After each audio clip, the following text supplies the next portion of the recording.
There we go. All right, we're ready to go. Yeah, what's happened, Q? Yeah, today I was out and I just got home, so I'm a little bit late. Don't defense looks like you're a TL. That's funny. All right, we're doing type racer immediately. Nah, ain't enough people out here to do type racer. But I suppose I will do it, man. Should I just jump straight to the type racer cam? Man, I gotta clean up all these wires, but that's another problem. Or a problem for another day.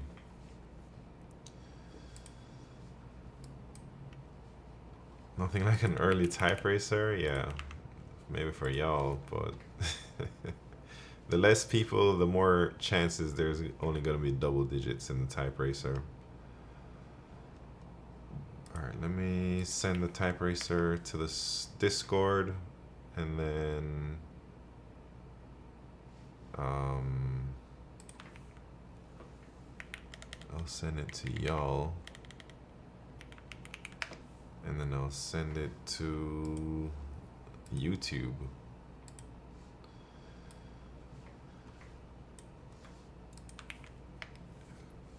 And then I'm still setting up my stream, so just hang out at the racetrack and I'll be there.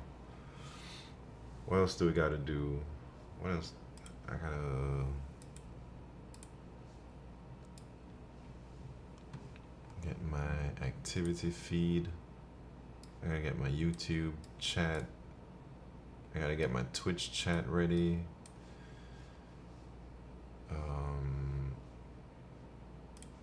Pop out chat. There's my Twitch chat. Alright, now I'm ready to type race, man. Here we go. Are y'all ready? The first race. Wait.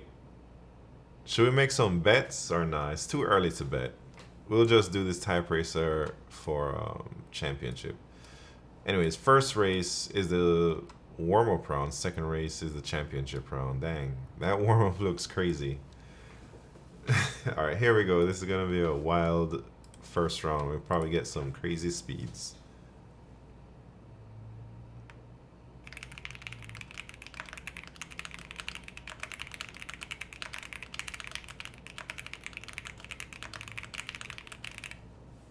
Dang, 130 miles per hour.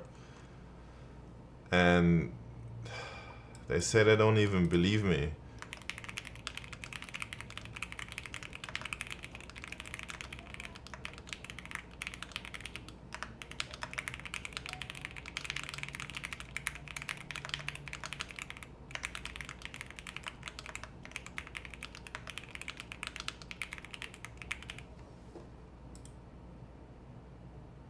Oh, I actually passed that typing challenge with 99.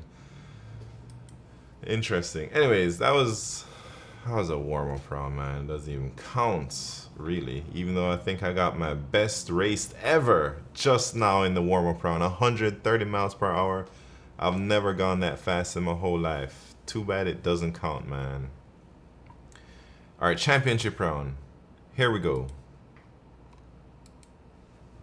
Championship. I'll never get 130 ever again, man.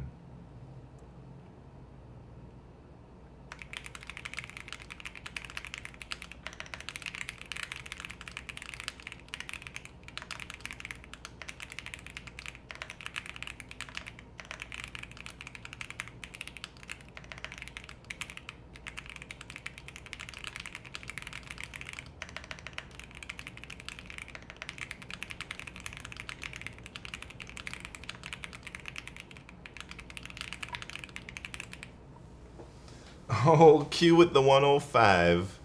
I came in second with the 99, and Don't Defense with the 98. Pat's Hello World with the 93. Even with Don't Defense's strategy of redeeming a type racer as soon as the stream starts, he still couldn't get the championship. That's not funny, man. But Q is here to defend the throne, man.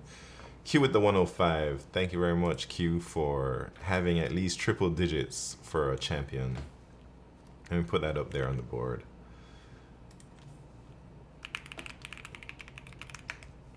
Oh, no condom, Chris. Just missed the type racer. Don't defense. Try to sneak one in real quick, man. Man, and I got 130 on the warm-up round. No condom, Chris. Wait, how do I do this? Yeah, there we go. All right, Q Ultimus with a 105, another title. All right. Oh wait, I need to update the date. It is September 2nd, not August 31st. Man, I gotta update my website too. It's coming. Don't you worry.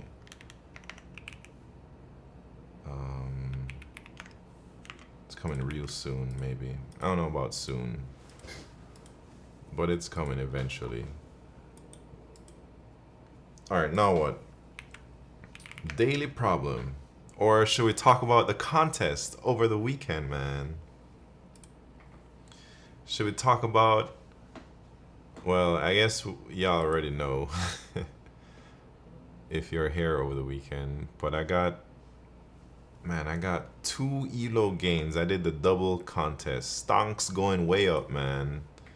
Oh, snap. I added some new stuff onto this website. Pretty cool.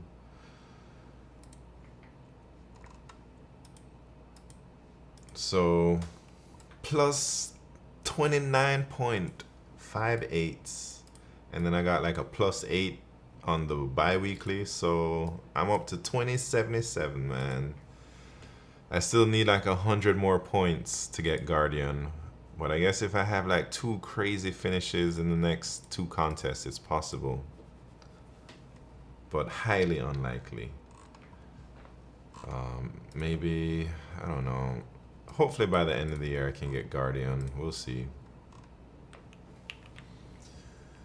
Alright, daily problem. So I've been trying to do the daily problem every day, man. I've never gotten the badge to do all the problems for the month. And I don't know if I will get that badge anytime soon because I don't like to just copy and paste solutions for hard problems. If I feel I legit can't solve the problem, I just don't solve it, you know? And then I always forget to do the daily problem on days I don't stream. Alright. Sum of digits after string convert.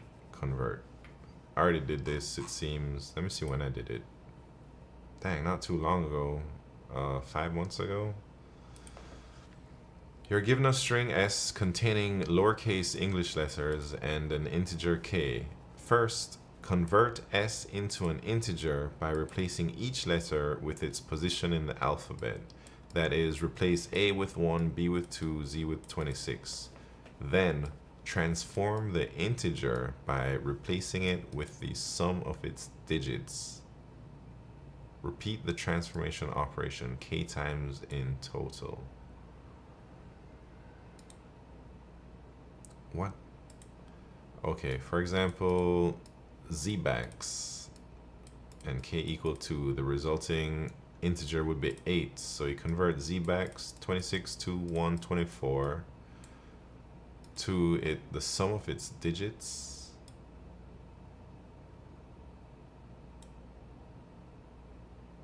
So 2 plus 6, all of those digits added together equals 17. Then you do that on 17.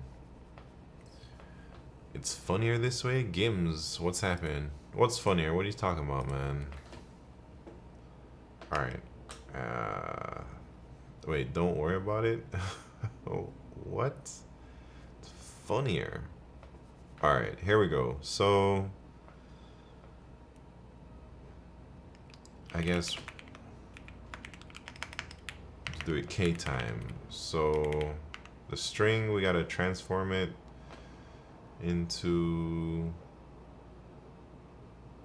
its integers or something.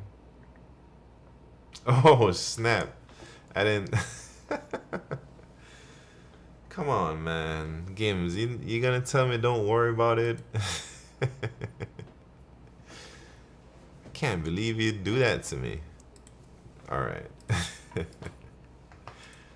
Alright, we should worry about it, man. Anyways, so sum of digits after convert. That's what we're doing. Alright. We gotta do this transformation. So for every character in S, we need to push back its digit or its alphabet number. And how do you do that? You take the character, you minus a from it, and then you add 1 because it's not 0 indexed. 0 index meaning A is 0, B is 1. In this case, A is 1, B is 2. So then we have to add 1. And then that's the number.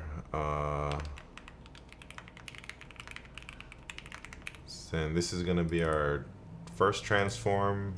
And then now we got to add all those digits up. So sum of digits. Naneru, what's happening? We like the full screen POV? What? Nah, you guys gotta see what I'm coding. So we got the sum of the digits. Let's go over the transform. And then the sum of the digits is gonna be that plus C minus 0. Is that how you do it? Yeah. And then now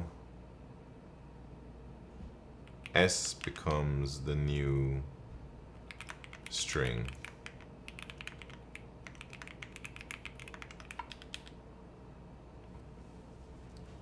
And then, is that it?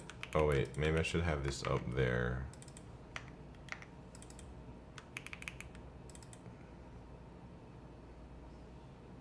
And then I can just return that. Alright, hopefully that's it, man. Apollo, how you doing, man? You guys acting like you don't have ML model to enhance the mirrored reflection of his monitor from his camera? Wait, got a reflection?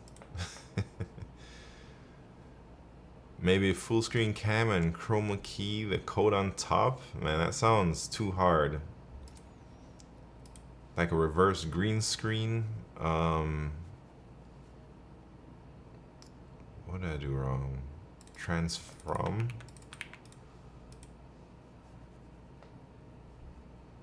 Oh, my cornea. Dang. Wait. Where did I go wrong? Where did I go wrong? So the first one is K. Oh, no. How am I gonna get 10? The hell? Let me try and eyeball my bug. Oh shit. So the sum of, wait, okay.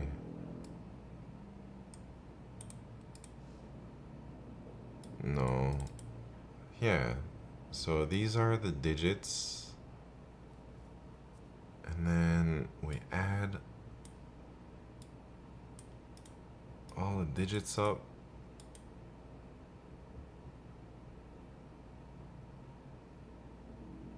Right? And that's K.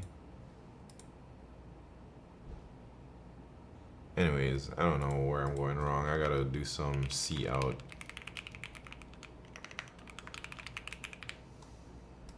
It's an easy problem, man. I shouldn't be struggling like this. Yo, what the hell? Minus 45? The character minus. Oh. Oh, I see.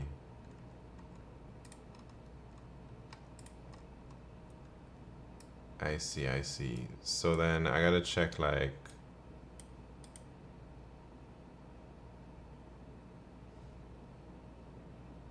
Wait, what do we do? Hold on, I'm confused about this problem now.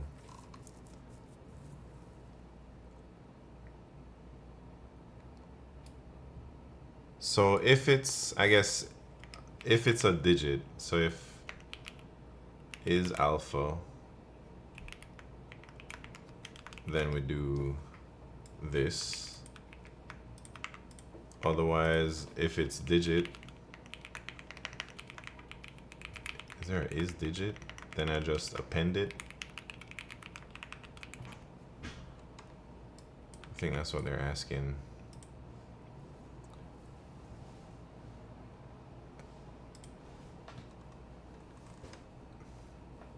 All right, that is what they're asking.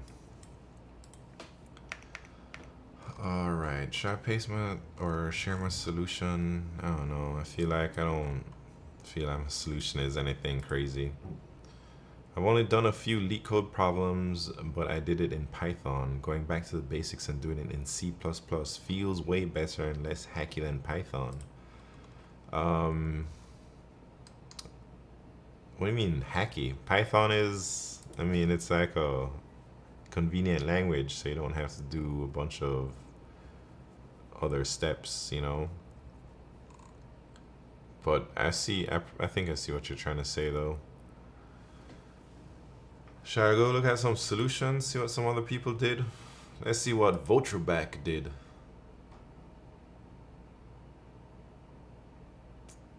Oh, he changed it. Wait, what the hell does this mean? Sum plus equal n over 10 plus n mod 10? Oh, that's some weird stuff, man. That's some super math. I guess that gets every 2-digit number, all the digits for every 2-digit number. And then here, it's like if the sum, he makes some crazy observations to just code this up, but do everything methods. My code isn't hacky enough. Whose code? Damn, what the hell is this swap?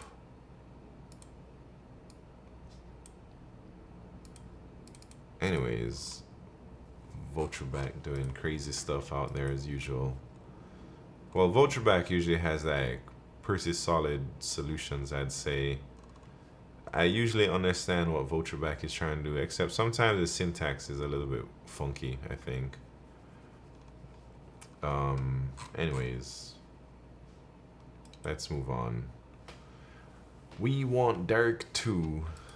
This cam is a Sony ZV-E1.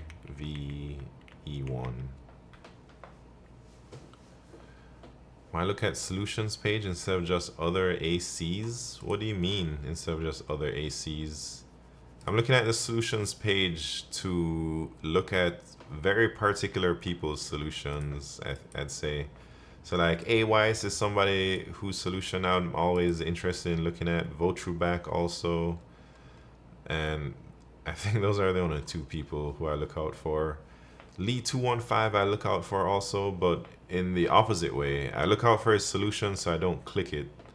And same with like Stephen Poshman, even though I haven't seen his name in a long time. But basically I want to see what Votrubak did, I want to see what A-Wise did. And those are like my trusted solutions people.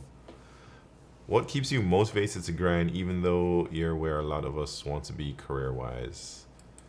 I think I've found some fun in doing these LeetCode problems, man, and I think I enjoy hanging out with the community. And oh, BetSimp is in the house. What's happening, BetSimp? How you doing?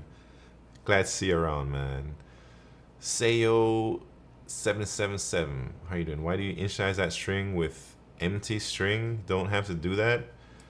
I guess you don't have to do it, but I think it is recommended to initialize strings, you know, because it looks nice and it's consistent the way you do it. 1990 solutions still work, yeah. So there, you know, like, I guess you don't have to initialize integers to 0 either, because it might just be 0 anyways, but people do that because it's cleaner. It's explicitly saying it's gonna be 0, so you don't have to, I guess, I don't know. You need to initialize ints. You also need to initialize bools. I was reading some stuff in the style guide the other day that says 0 or integers are like initialized to 0 automatically, but you should always just say equals 0, and same things for strings. I think if you do plus equal, you have to initialize number values with 0. Interesting. I don't know. Yeah, I just always initialize to something, and that's just how I do things. Also, welcome to the stream, Sayo777. All right. Shall we go on to virtual contests? Y'all want to do a LeetRooms? Is there enough people interested in a LeetRooms? I'll do one instead of a virtual. Or we can do a virtual first. I'll do the virtual, and then after we can do a LeetRooms. There's a lot of contests that I missed. Initializing is never bad, although struct initialization should be done with initializer lists. Yeah, I just follow whatever the style guide says at work, man. I don't really know what I don't have a preference except like strings and ints and stuff. I just say 0 or whatever, empty string. You're reading all recommendations in the wrong way. You're writing code for robots, not for people. Wait, am I writing it for robots, man? Oh yeah, I know what that is, BetSimp. I didn't know it's called initializer list, but I know that thing. Have you used something from C++ 23 or a recent version of C++? I saw some solution that used something only from that version. To be honest, I don't even know the difference. I don't know what they added in each version of C++, man. Like, I don't know what's new in C++ 11 versus C++ 17 versus C++ 20. I don't know, like, those things. I have maybe a loose idea of, like, say, lambdas were introduced sometime in the last decade, or things like that. But at work, I think we use C++ 20. Nothing major has changed. Set contains is nice. Why don't you try to rewrite it with Rust? Man, I don't know Rust. I don't really have any plans on learning Rust right now either. Man, there's something that I was reading about that was in C++ 20, but now I don't remember. Oh yeah, it was something about templates. I think like maybe since 17, C++ 17, you can have like non-type templates. So you can have a template of a non-type. Like, you know, you do your templates type T or whatever, and it takes string, ints, whatever. You can have a template of just strings, and you pass it a string thing, but it has to be like a global string. And then that string, it will like generate the functions based on the string that you pass into the template. And I think that's like C++ 17 or 20. Anyways, I was doing some templating stuff at work the other day, and I had to like see if I could even do it with the version of C++ that we ran.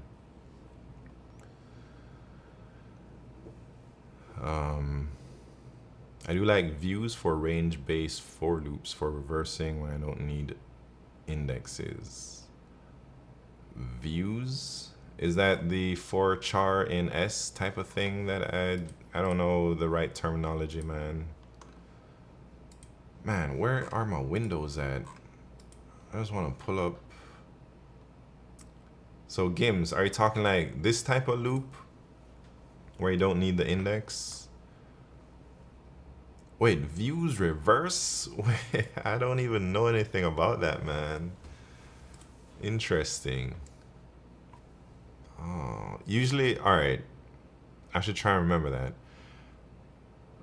Usually when I go reverse, I just use iterators, you know.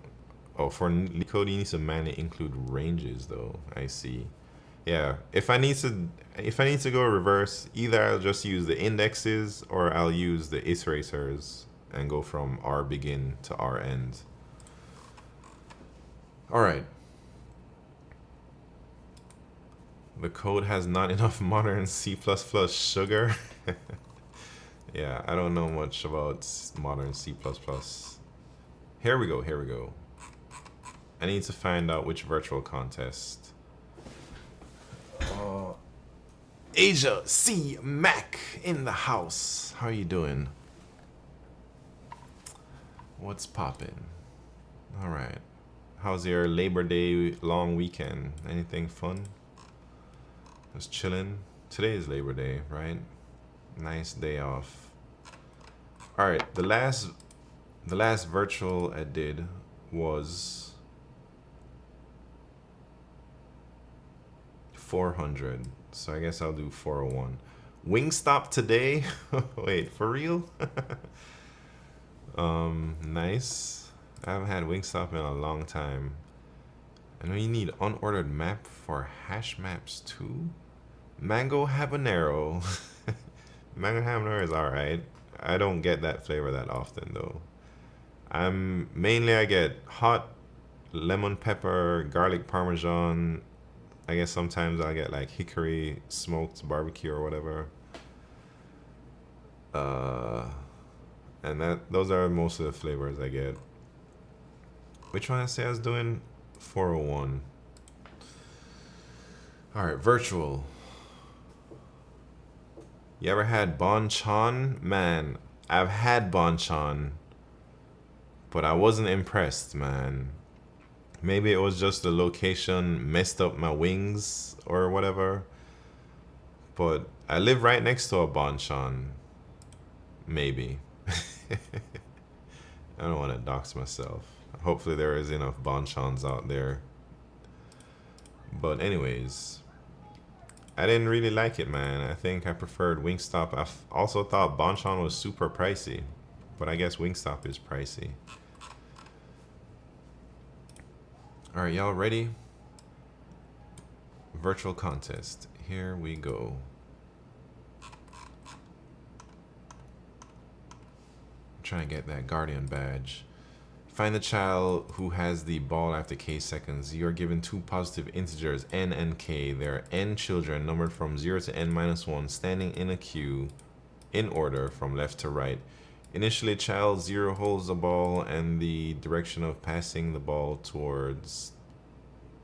Wait, the direction of passing the ball is towards the right direction. After each second, the child holding the ball passes it to the next child to them. Once the ball reaches either end of the line or n-1, the direction of passing is reversed. Return the number of child who received the ball after k seconds. Did I just brute force this? I guess so. So wait, how do I...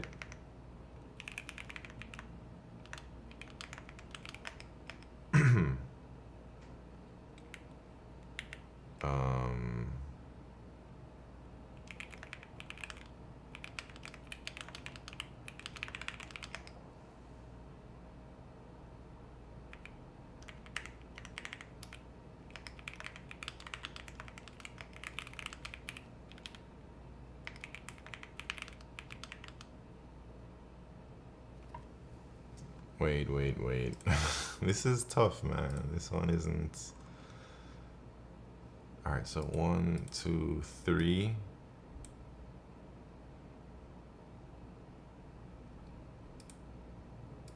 So this one I should probably just go from n minus 2.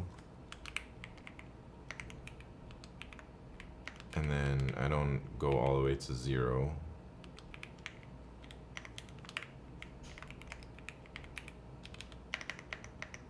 And then I don't know if I should decrement the k first or after, you know. Maybe I should do it like before. This is bad code.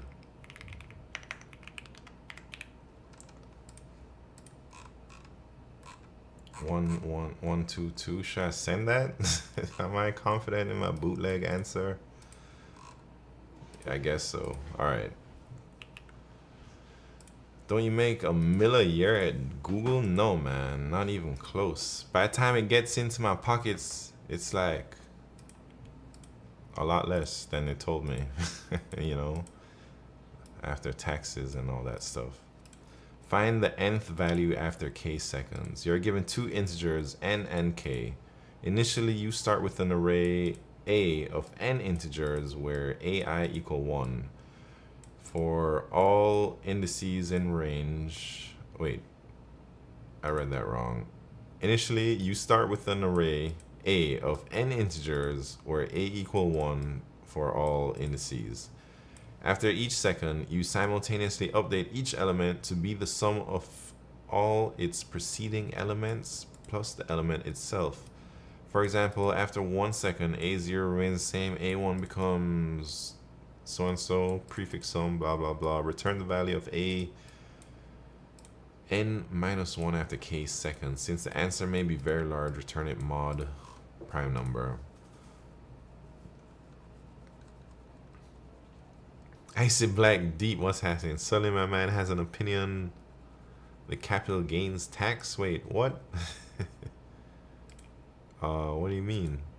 I'm not trying to geo-guess your location.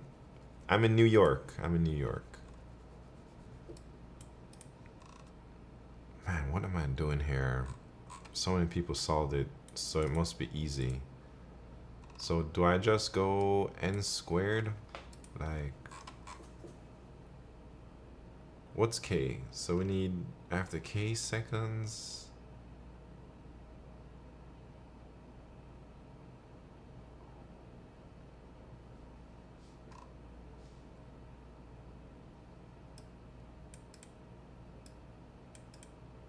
Oh, I see what they're saying.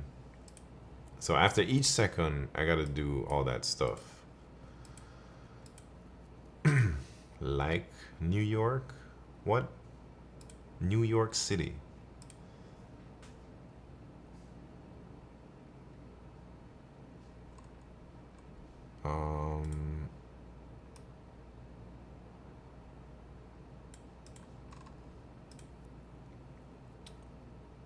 Okay, so after k seconds, the first one is always going to be the same, and then it's just going to be like k times I plus 1. So in this case, k is 5 times I is 1 plus 1.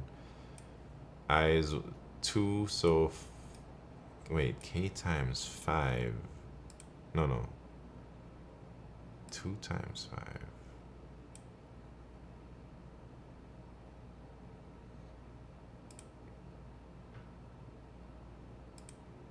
Okay, all right, here we go. I think I know how to do this, man. So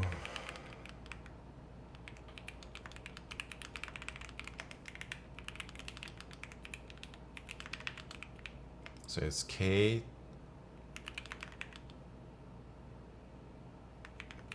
times ps, right? Plus 1, maybe.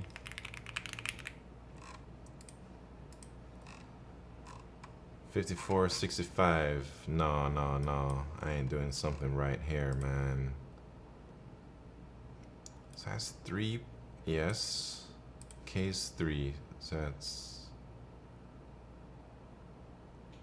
No, no, no. Is it just K times I? Wait, I gotta focus on this problem. How come K... What's the thing here? What's the thing?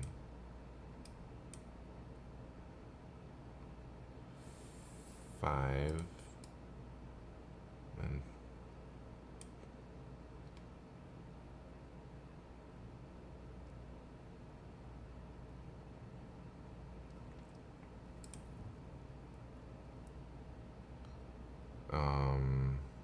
I guess I can just brute force if...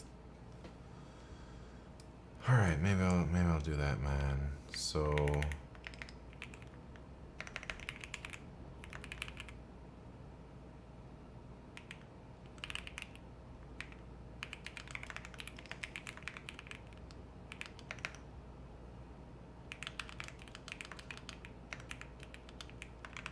I don't feel good about this, but it's okay.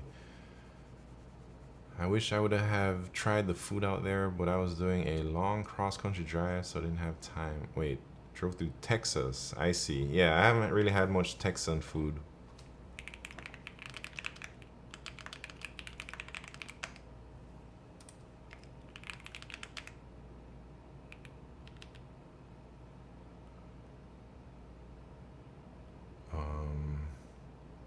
Nums I prefix sum.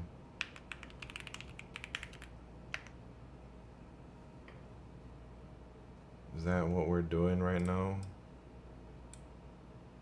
And then we do that K times.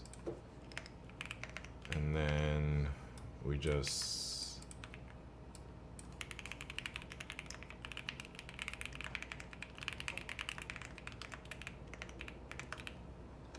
I hope this is right. I feel like I've already spent too long on this problem. No, that ain't right either. Wait. Top 3 cities in the US with diabetes are in Texas? Is that for real?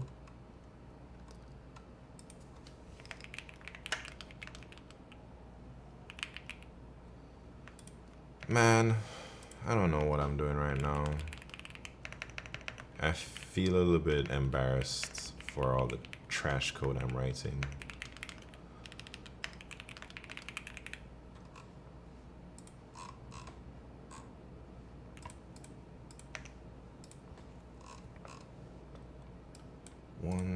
Wait, let me see what I got. 1, 2, 1, 2, 3, 4. So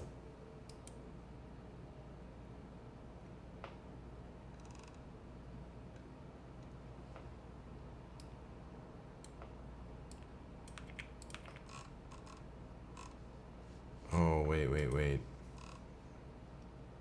1, 2, 4, 8. How's that 1, 2, 4, 8, man?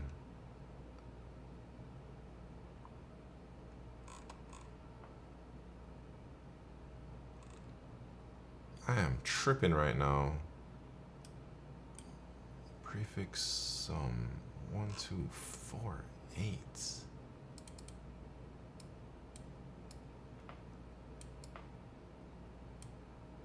Oh.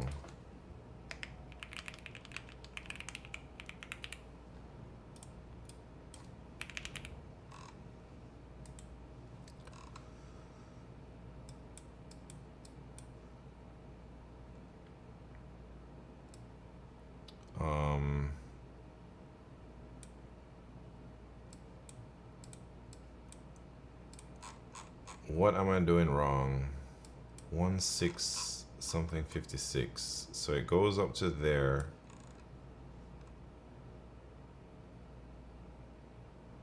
And that should be all right, yeah? Oh, and then I just return the last number. I see, not... I see. I don't know why it took me so long to do all this, man. Super slow Q2. Haven't even solved it yet though. Alright, 56, 35. Am I gonna overflow? Maybe. I'm gonna just change long to everything, you know. Alright. That might be okay. Oh wait, I gotta mod it. What's the mod? That?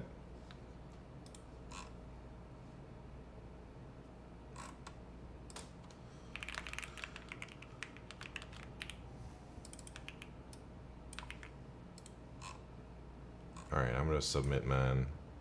Jesus! Wait, how am I gonna... Oh, shit. I knew I was gonna get some overflow somewhere, man.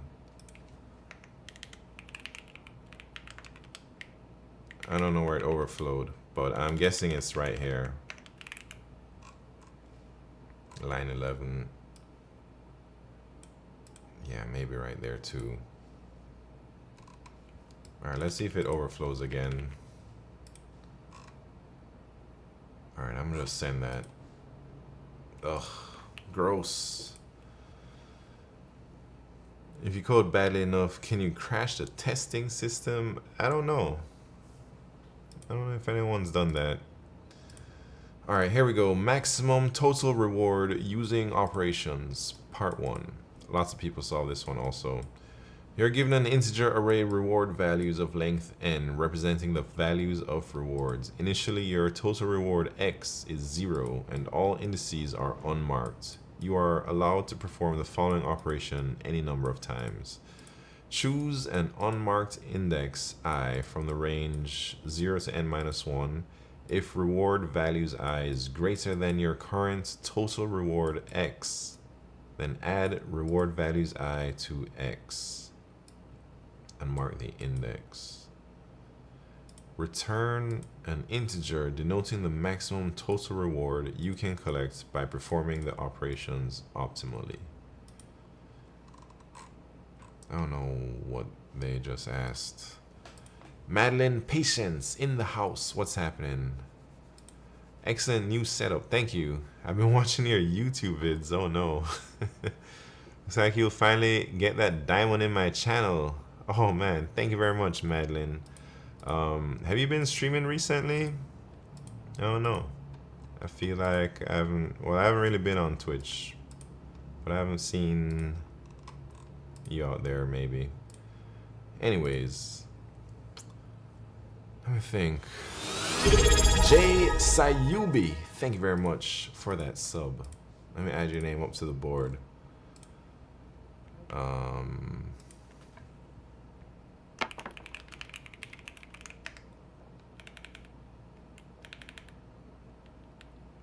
Wait, you're up here already, right? So, yeah. One more star.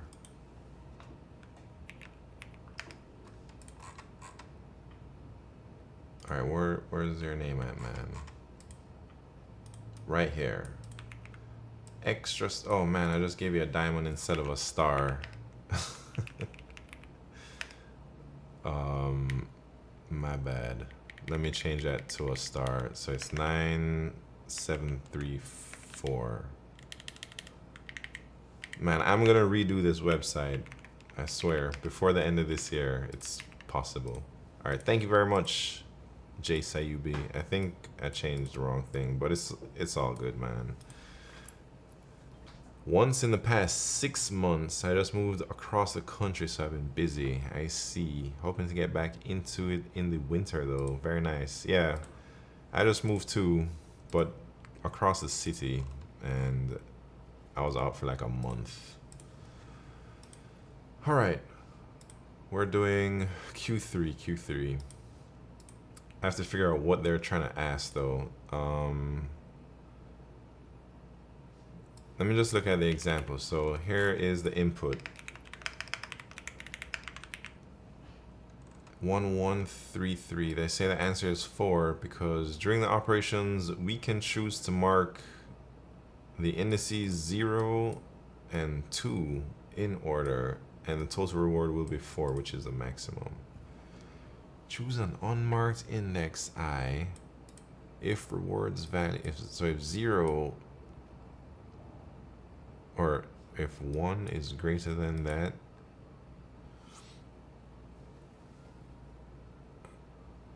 Is this like longest? No. So it can be done in any order. So like, why wouldn't we just choose the first number of everything after we sort? So 1, 2, 3, 4, 6. No. Oh, it has to be greater. So 1. Then we can't. Yeah, 1, 2. So 3. Wait. 0.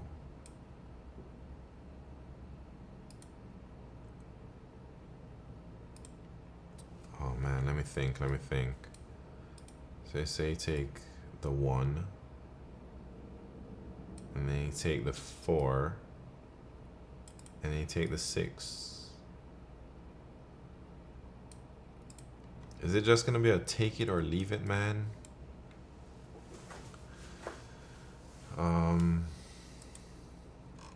Maybe. So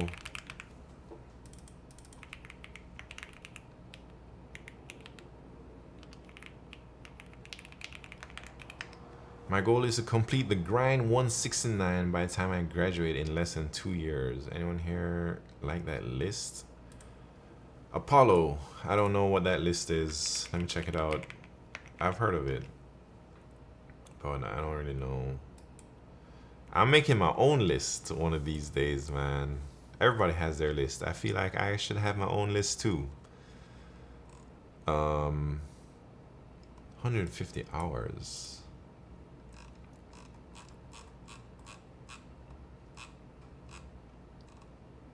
I mean, just by glancing, it looks like the same problems on all the lists. The true test. Do they have cocoa eating bananas? Man, if they don't got cocoa eating bananas, I cannot recommend this list. I can't recommend it. Maybe you should do the grind 170 and add in cocoa eating bananas in that list, man. Yo, they don't have it for real?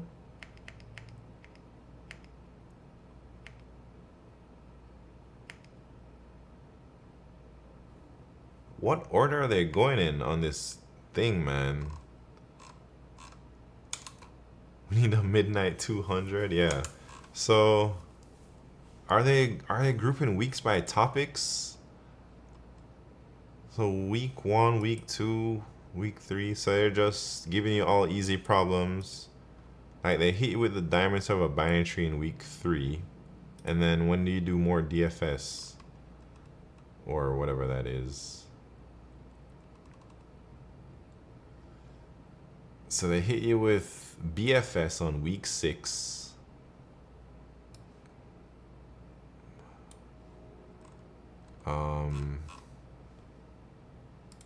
There's a top sort on week 6. I guess that's like a Q. Coin change week 7 DP. I don't know. Rotting oranges on week 8. I think this list is all over the place, man. If you do what they tell you to do and follow the weeks, I don't know if I like that curriculum. This is backtracking, but they just have it as recursion.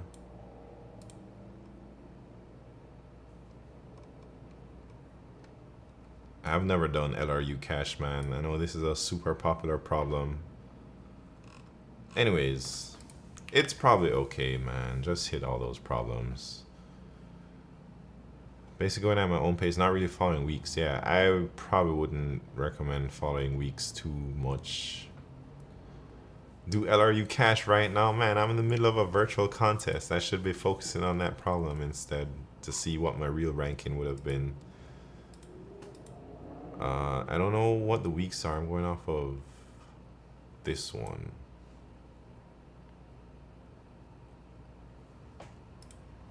Here are the LeetCode lists. Blind 75, yeah. Grind 169, Grind 75, LeetCode 150, SQL 45. Man, there's a few other lists. There is man, I've been what's that list? Sean Prashad has a list too. I don't know if it's the same as something else, but Sean Prashad has a list. He came on the stream a long time ago.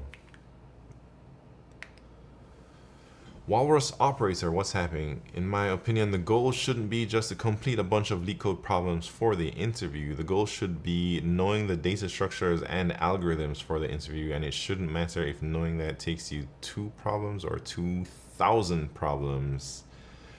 People making LeetCode lists like they're LinkedIn influencers, man. They are LinkedIn influencers though. Most of the people that make lists. I guess there's also Striver's list or Take You Forward or whatever. I just discovered this guy, Striver. I think I haven't gone through this guy's list fully, but I think this one is pretty good. But man, they're saying they're a little bit crazy though. In 27 days, they expect you to like just learn everything, learn all of LeetCode in 27 days. Yeah, right. But here's a link to Striver's list. So in the end, I don't think it really matters which list you use. They all have the same problems, man. They're all from LeetCode problems, and they're all taking the most popular LeetCode problems. So, and they just organize them into like cool categories or whatever, man. But they're all the same. So pick any list, work off of those as your base. But I don't think those, yeah, I think I agree with what Walrus Operator says. Your goal shouldn't be to just complete the list. Your goal should be more to just understand all the patterns that appear in all of those lists. So all the techniques that you use to solve the problems in the list, you should know those techniques, and you should also know how to use them in problems that you haven't seen before. And then you should probably know how to use them a little bit creatively also. If you don't know the data structures or technique for a LeetCode problem, where should you learn them? Man, I don't know. You should. So LeetCode has a bunch of videos. Striver has a bunch of videos that take you forward, guy. I think I was watching like one of his videos. I think he's really in depth, way more than LeetCode, it seems. I think Striver has a real good understanding of algorithms, and he's able to explain it like pretty well. I didn't watch too many of his videos. I just watched like a little bit of one, and I think he's like a real competitive programmer. I feel LeetCode just looks in the solution sections and presents the most popular solutions in a video format for you. So maybe you can just go to the solution section and read some people's answers, and it will be similar for what LeetCode provides. But maybe Striver will go a little bit more in depth, teaching you more. And then I'm also working on my own stuff, man, but it's taking a long time. I don't want to recommend my videos because I don't think they're that great yet. But one day, maybe I'm working on, man, I don't want to talk about it too much, but I have grand plans for this next few months, man. I want to do a lot. I want to do like something I don't think anyone has done it before, but I really liked what Learn with Leon did. And I know there's some people in here from Leon's stream, even though I haven't seen Leon in such a long time.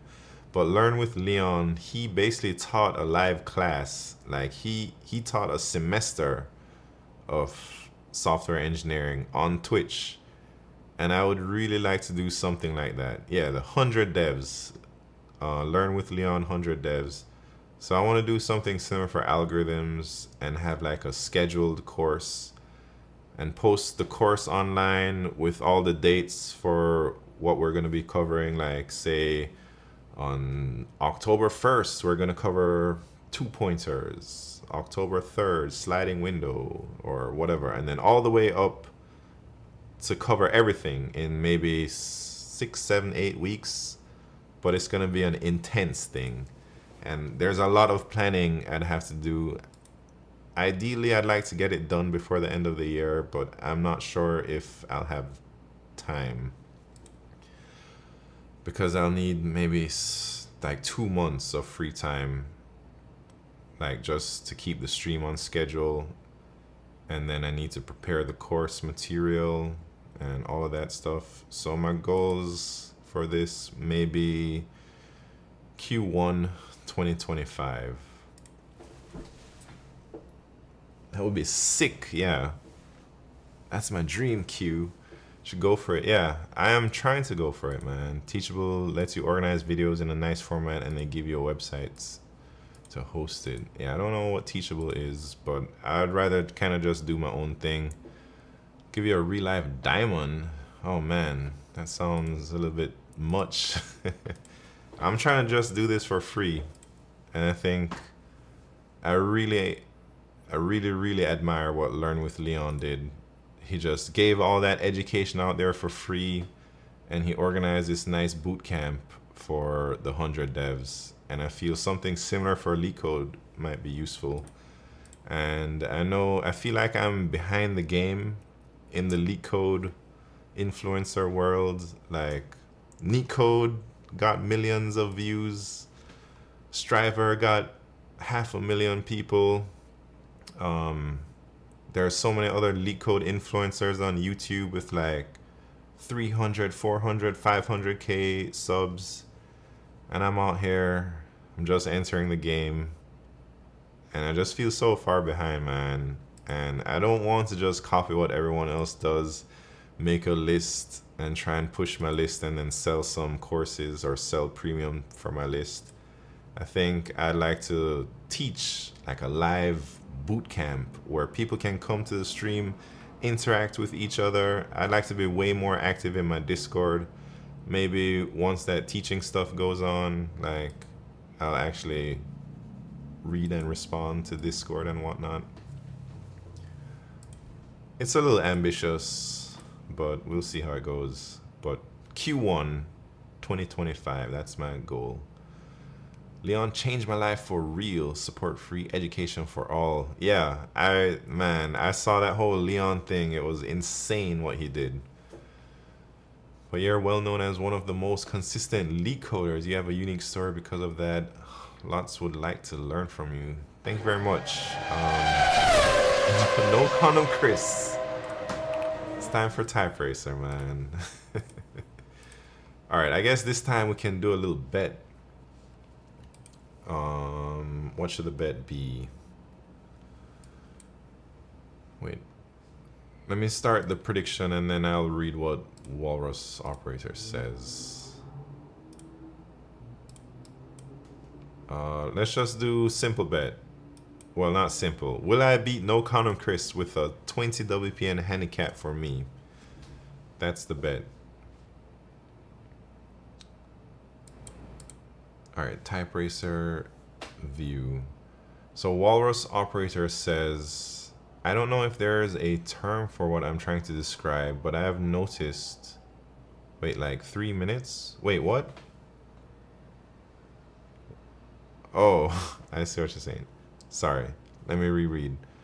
I don't know if there's a term for what I'm trying to describe, but I have noticed, and man, I can't pronounce that word, but I know what it means. anecdotally that a lot of people who sign up for these kinds of courses focus too much on the organizational tools or getting their daily gold star versus actually getting them the nitty-gritty of learning.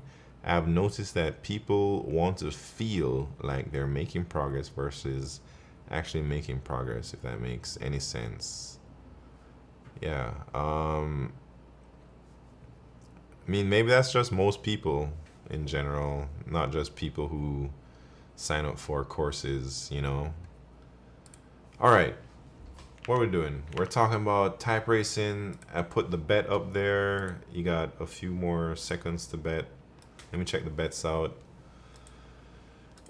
Oh man, Clistar, 5,000 bucks. Q says yes, 3,000. Y Sane, Varian X, and J Bricks. And Pat's Hello World in the house. Madeline Patience, No Condom Chris. Betting on No Condom Chris.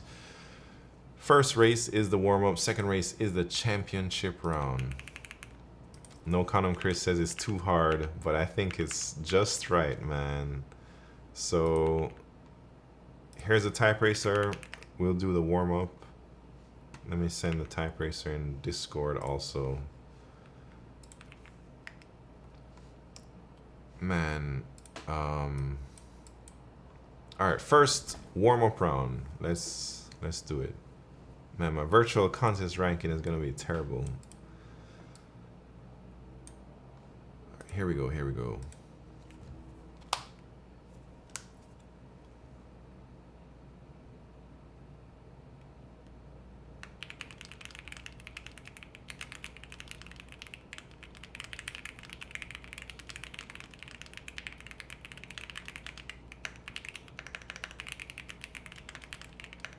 Just the warm-up. Don't you worry.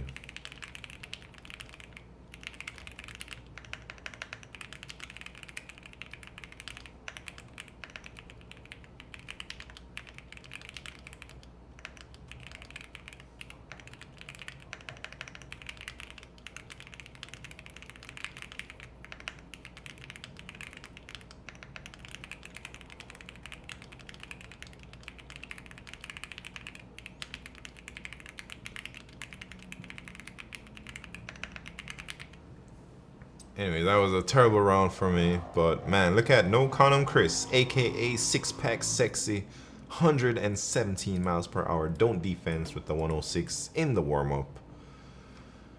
Q 101, nice, but Pat 89, Madden 86, guest, who's those guests, man? Y'all need to log in. All right, championship round. Isn't there a typing competition like this but with source code rather than English paragraphs? Yeah, I think so, but I don't know where it's at. But I like the regular type racer. Lilo Zane, welcome to the party. How are you doing? All right, we got a championship race. Oh man. I'm gonna lose big time. No Condom Chris or Q might win. I don't know. Maybe don't defense.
Man, no Condom Chris, not very fast in the long passages, it seems. Neither is anybody, but Q is the fastest in the championship round with 103 miles per hour. Lots of 90s. Guest, Pat's Hello World, No Condom Chris, me, and then Icy Black Deep with a 75. Dang, that seems a little fast for Icy. Icy usually tries to hit that 69, man. Alright, so Q with the 103. Let me put that up there. Man. It says 96.6. Wait, Q got back-to-back championships. Crazy.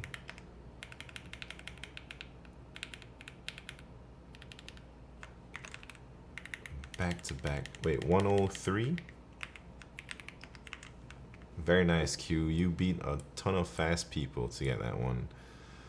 Oh no, I joined too late. Yeah, that was the championship round for the Type Racer.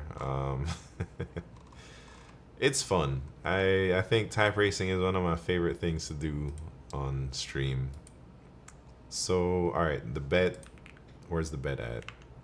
Let me choose the bet. And then I gotta solve this Q3, man. That's what we gotta really do. Easy money, easy money. So Clistar wins tons of money. Q wins money. Everyone here wins money. Alright. Do a type racer with special characters and unusual punctuation. I bet WPM will change real quick. Yeah, nobody likes those, man. It's too hard. It's crazy how much faster everyone is at typing now. Yeah, I think so. I think we all rose up together over the years, man.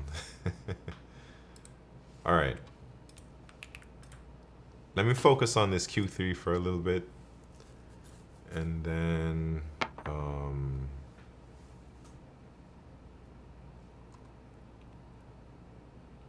and then I can start talking about random stuff. So, alright.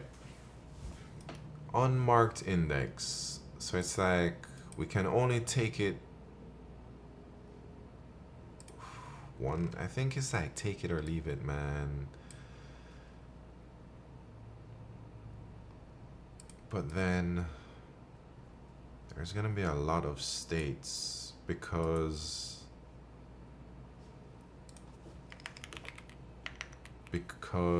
the rewards could potentially be a whole lot. But anyways, let me see what's up with it. I'll try this take it or leave it solution.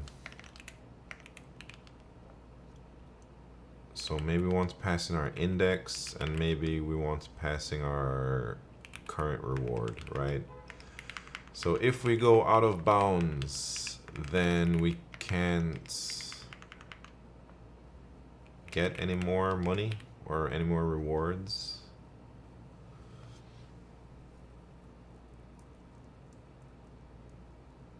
Wait, how do I know I can select something? Hold on. I don't know if I'm on the right path yet. Let me take some time to think a little bit more. Which problem? Here it is.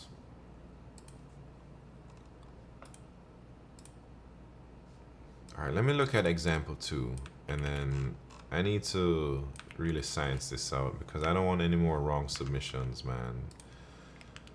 So I'm thinking maybe sorting might be helpful, but we'll see if it is. And then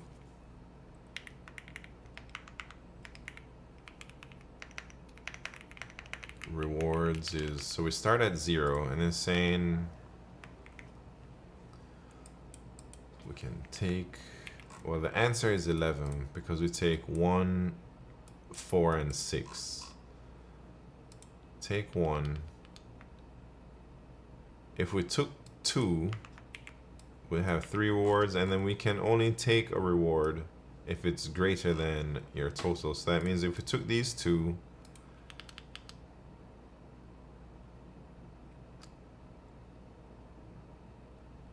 oh man,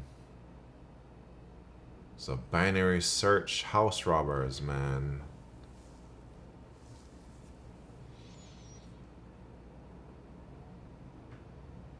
I think it's a binary search house robbers. So if we took these two, our reward is 3. That means we can't take 3. So maybe, yeah, maybe we got to do like an upper bound to see what the next index is. We can take it or leave it. Yeah. All right, let me see how that works. So I'm gonna sort the numbers first. And then our current reward is at 0. So the first index, we can either decide to take this reward at 1, or we can skip it and go to the next one. So if we skip it, we'll just go to the next one like that. But then if we decide to take it, then we add the reward, and then we go to the upper bound of rewards. So the upper bound is the first number that is greater than 1, and then it's 2. So that means now we're at 2. And then here we have the same choice. We can either take it or we can leave it, right? I don't know, it's hard to like draw these things. So this would be the take situation, and this would be like skip. So if we skipped it, we just move to the next indices. If we took it, then our rewards would be 3, and then we do an upper bound for 3, and that will lead us to 4, because 3 is equal to 3, and the upper bound returns the first index that is greater than that. Yeah. All right. I'm gonna do it like that. So, take it, leave it. This is my recursive function, but it's in a lambda. BetSimp taught me that, to use lambdas. Not just BetSimp, but BetSimp drilled it into me. So if we took it, then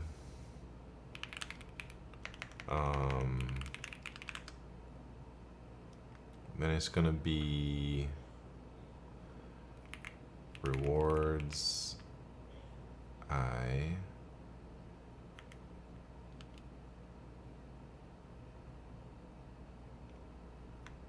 plus, hold on, why not get rid of the also and use a type for the function pointer right here? That way you don't have to pass in reference to the function. I think it's a lot easier to type also, and I was reading about this at work the other day. There's something in our style guide that explains the difference between a lambda like this and like a typed out function with everything. And they say that these types of lambdas are a lot more efficient than if you typed out the function. So if you use like function or whatever pointer, I think it's a lot more overhead or something, you know. But I feel it's just so much easier to type auto, man, than to type all that other weird syntax. We should check it. Wait, man, I don't want to do it right now.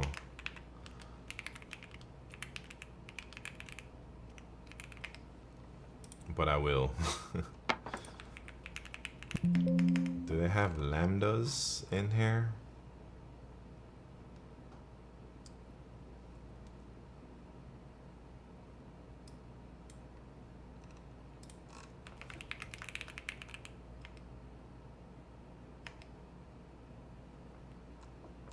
I don't know if it's the same stuff, but anyways, at work they tell you for lambdas you should just use also and not try to specify the function type, because it's slower. You can look it up maybe and tell me no.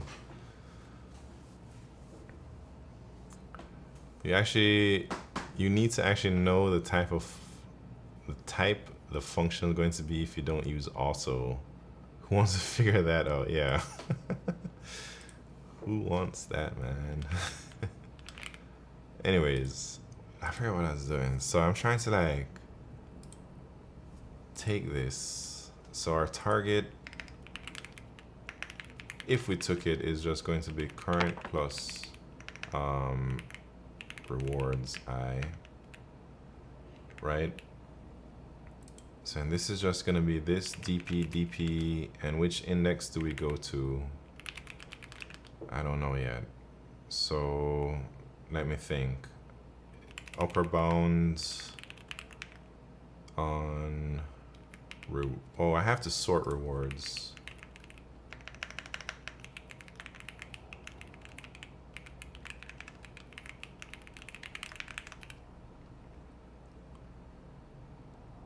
Yeah, function, yeah, all that stuff, man. I don't use that junk, and I think it's less performance than using auto.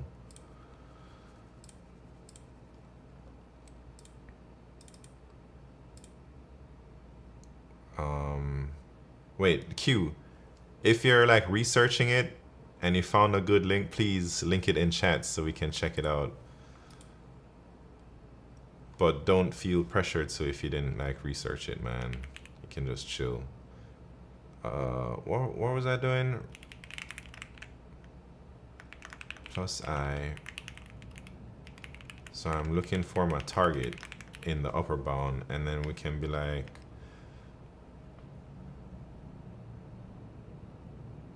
wait.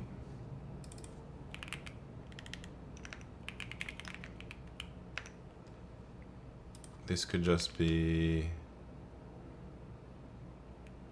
rewards.begin to find the index, right? So that's the index we'll move to, and then current will just become the target. And then if we leave it, it's oh, but we gotta check, can we even take it? So if, how do we know we can take it? If our target, no, if our, man, if our current is, what did it say? If the rewards is less than the current, then we can take it. Maybe I should like put this stuff in here, man. And then if we decide to leave it, then it's just gonna be I plus 1. The current stays the same.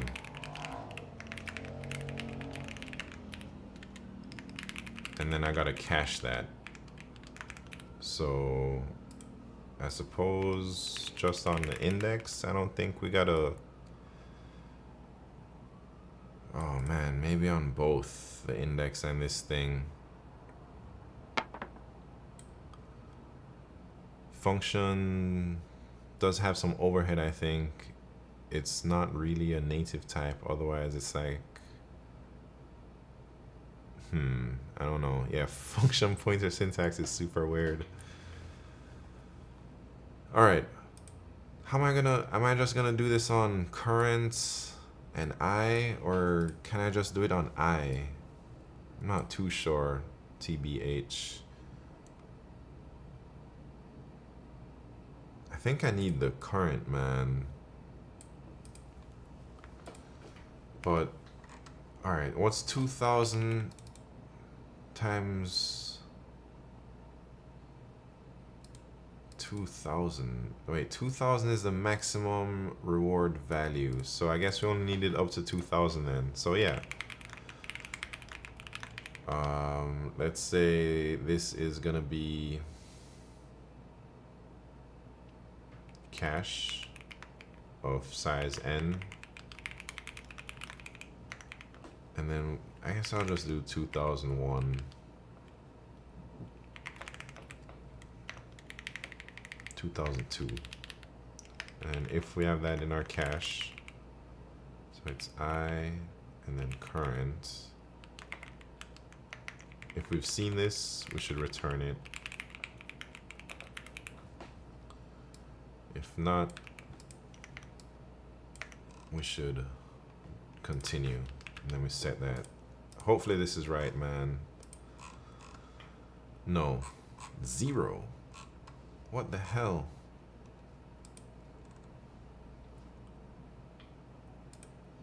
What? the hell is going on right now? 0, 0. That don't sound right. Let me see where I messed up.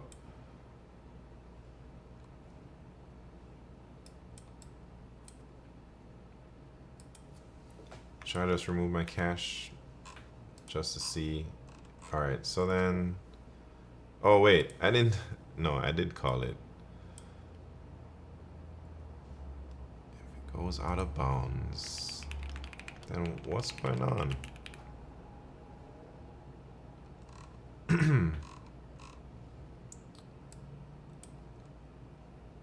So it's just going through, it's not even taking it. Oh man.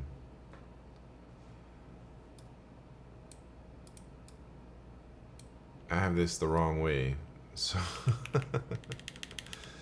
wait, let me reread it. If this is greater than your total reward, then we can take it. Come on. 411. Is that right? 411. Yeah. Alright, I think I might just submit this. What do y'all say? Am I at risk for anything? Overflows? Can our current overflow? I don't think so. I'm gonna send it. No, wait. I gotta put my cache. Man, that was too easy. Too easy. But too bad I didn't get an accurate time since I spent a lot of time joking around. Alright, part 2. Can I solve part 2? Maximum total reward using operations part 2. You are given an integer array reward values of length n representing the values of rewards. Initially, your total reward x is 0 and all indices are unmarked. You are allowed to perform the following operation any number of times. Is it the same? Except the length is a lot longer and the values are also a little bit crazy. Oh shit, YouTube.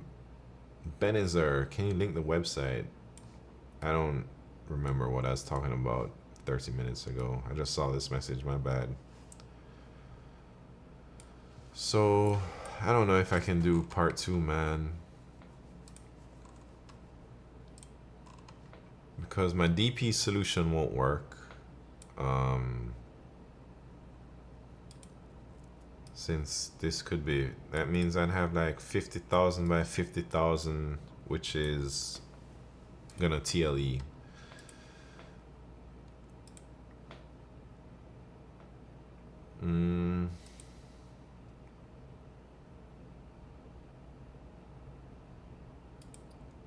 Yeah.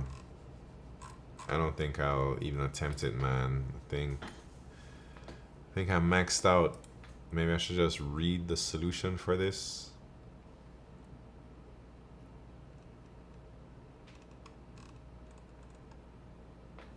Because how are you gonna do that with so many, when the reward can be so high?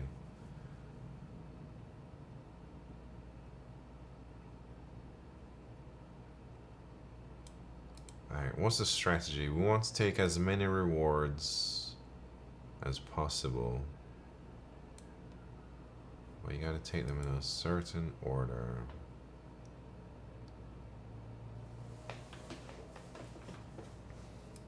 So you take, I think sorting the list is very helpful. Let me at least give it some thoughts before I give up completely. So 1, 2, 3, 4, 6. 1, 2, 3, 4, 6.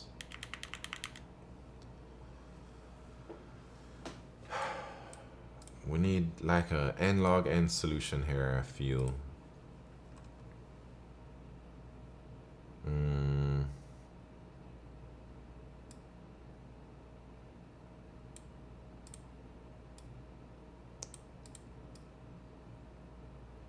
Alright, the first index, we gotta decide like something.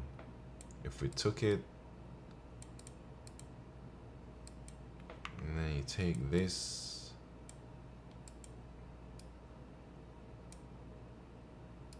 no, wait, what's the answer? They say 1, 4, and 6. Take the 1, 4, and the 6. Wonder if we worked backwards. Can we work backwards? So we want the 6 points, but in order to get the 6 points, we need to find 2 numbers. No, that sounds silly, right? 2 numbers less than 6, and then we can take those also.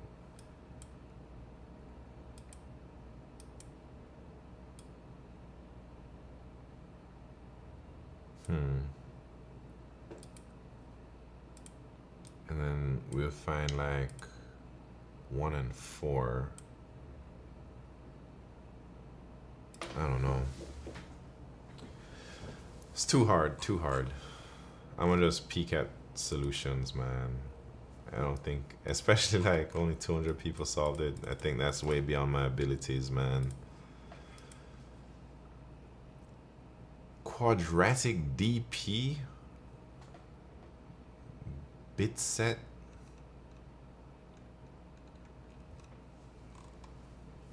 Bit set?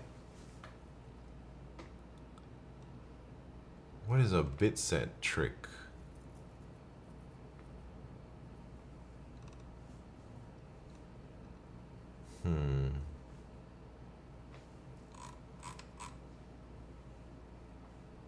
Bit set is not bit mask, is it? No. This problem is disappointing.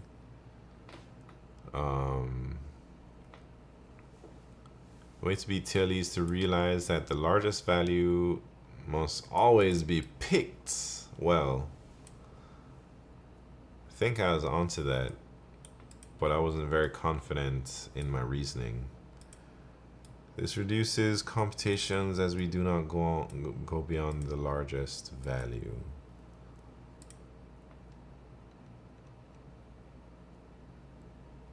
We process rewards from smallest to largest in the DP array. DPX is equal to X means that we can achieve reward X. Anyways, I don't really know what bit set means.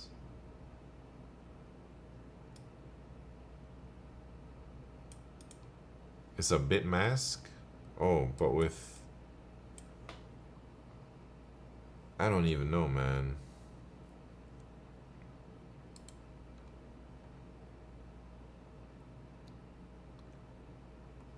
So I guess a bit set is just... Instead of, like, the mask is we only use an integer, but the bit set uses, like, a whole bunch of bits in order to do that, or... I don't know.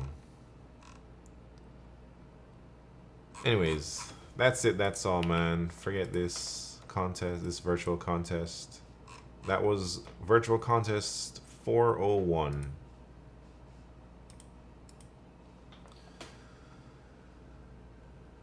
Let me see how I did. 58 minutes. Oh, man. With joking around, I think I got a decent ranking. Well, let me see. With joking around, I was able to get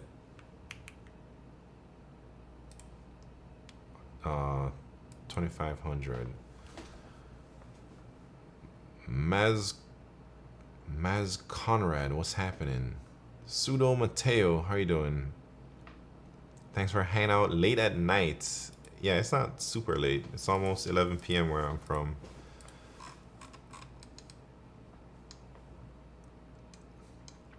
Alright, I think I would have gotten this a lot sooner. But anyways, I think Guardian is close, man. 5:46. Dang, y'all some. I don't know if you're staying up late or waking up early, man. All right, you guys ready for some LeetRooms? Or what? Oh, Q got some research for us. Q says, because we're talking about using also for our lambdas or like defining the type of function lambda it is or whatever. So the overhead is due to the type erasure and dynamic dispatch for standard function. The wrapper being generalized also generates a lot of code that might not even be useful based on trying to detect null pointers.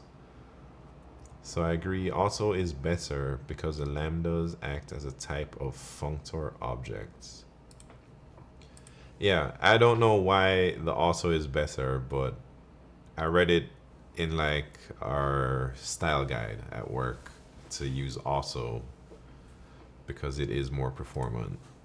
And because I remember, I think LeetCode told me that the same thing you told me, like I could use standard function blah blah blah, and I wouldn't have to pass in the DP lambda thing to itself.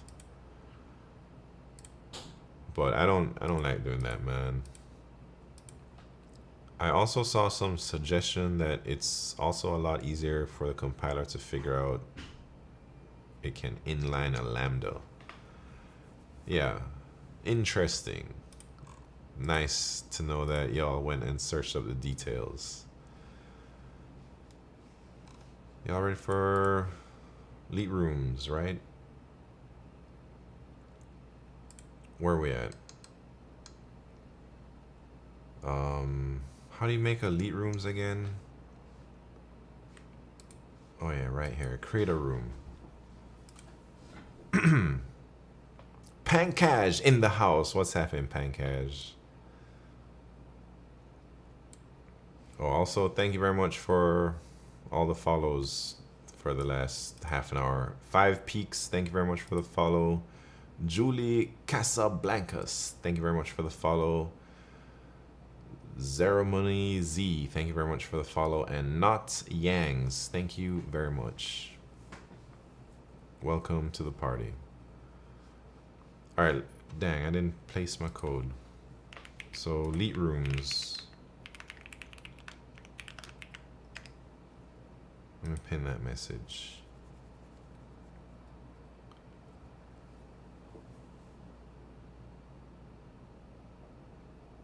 Use it in the same function. Probably if you start passing it around to other functions, maybe not so clear.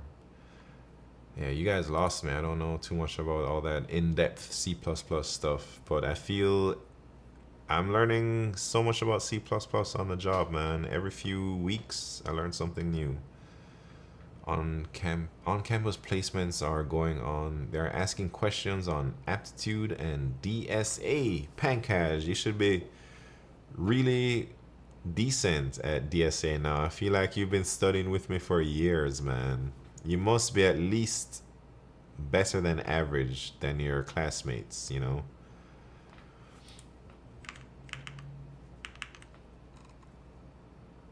Coding around was super easy. Nice. I like to hear that, man. All right, Icy Black Deep found some information here. Why can lambdas be better optimized by the compiler than plain functions? Why is that? Somebody blah blah blah.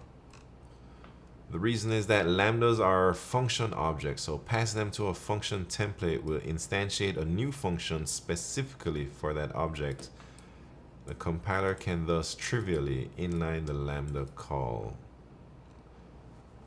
For functions, on the other hand, the old caveat applies. A function pointer gets passed to the function template, and compilers traditionally have a lot of problems inlining calls via function pointers. They can theoretically be inlined, but only if the surrounding function is inlined as well.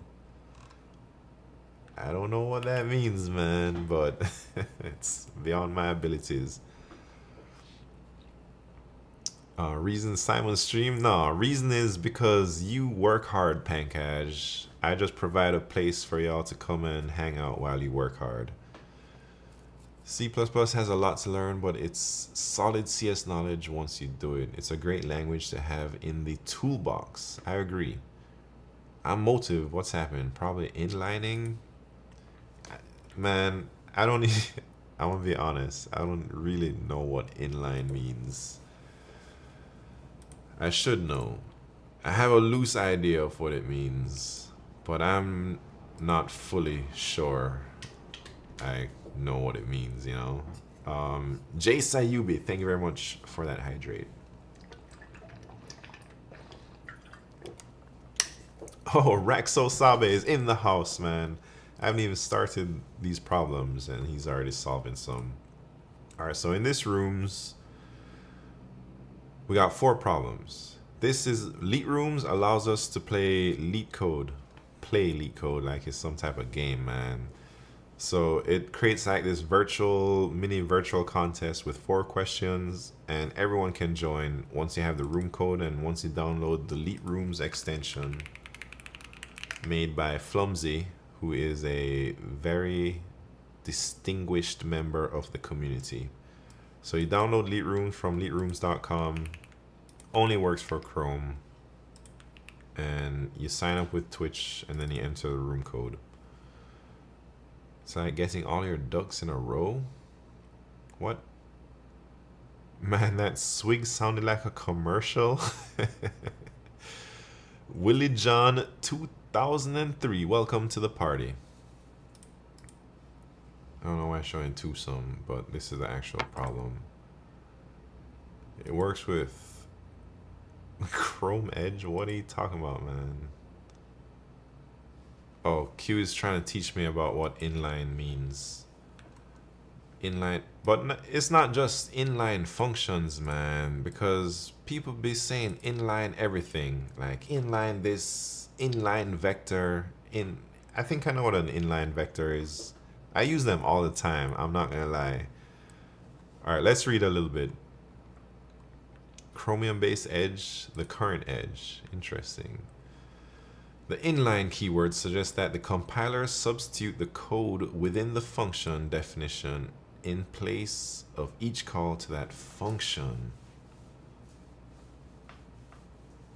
I see. Okay.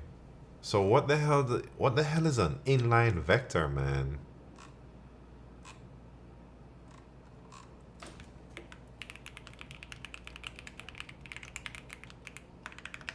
Because, man, these things are performance. Should I read this AI stuff or should I?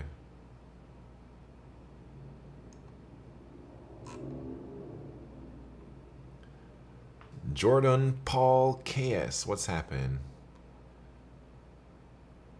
I thought inline officially does nothing in C++ these days.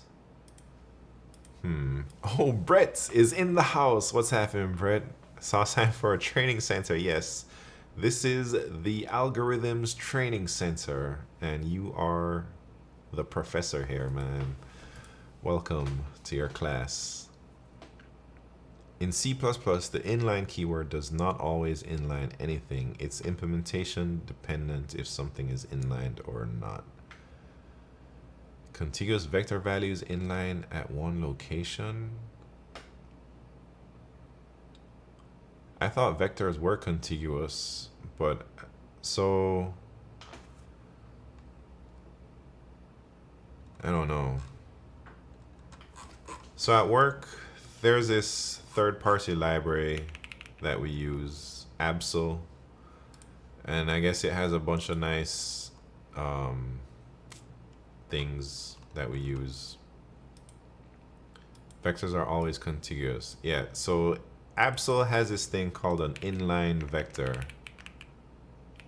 I don't know how it works, but man, I use this everywhere and it squeezes out a little bit of performance all the time, every time I try and use it. Maybe I should read what it does. Anyways, I think we're going down this inline rabbit hole, man. I should be solving these LeetCode problems. All right, so let me look at scoreboard. Raxo Q1, Pancaj Q1, everybody else joking around. Let me at least get Q1. Longer contiguous segments of ones than zeros. Given a binary string S, return true if the longest contiguous segment of ones is strictly longer than the longest contiguous segment of zeros in S. Return false otherwise.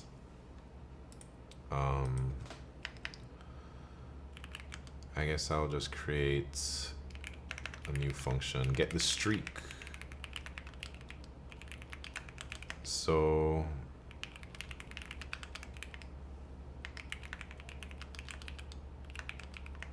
if C equal S,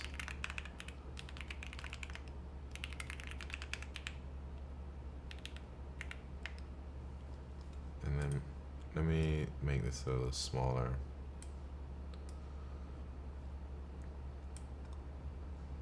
Absol inline vector is like a small string optimization for vector. Nothing wrong with expanding your knowledge base. Yeah, I guess so. Bike shedding? Wait, who's bike shedding? And man, I've never heard this term bike shedding until I started working at corporate job. Is bike shedding like something everyone here knows what that means? I had to look that up the first time I saw it. I was like, what the hell y'all talking about bike shedding, man?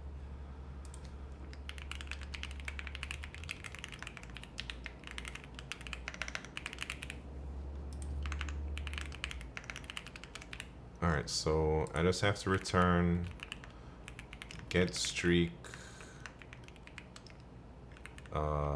The ones are greater than, wait, strictly longer than the zeros.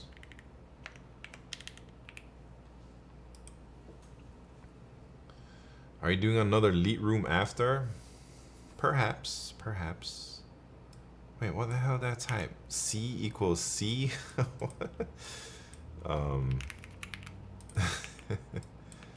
Come on, man.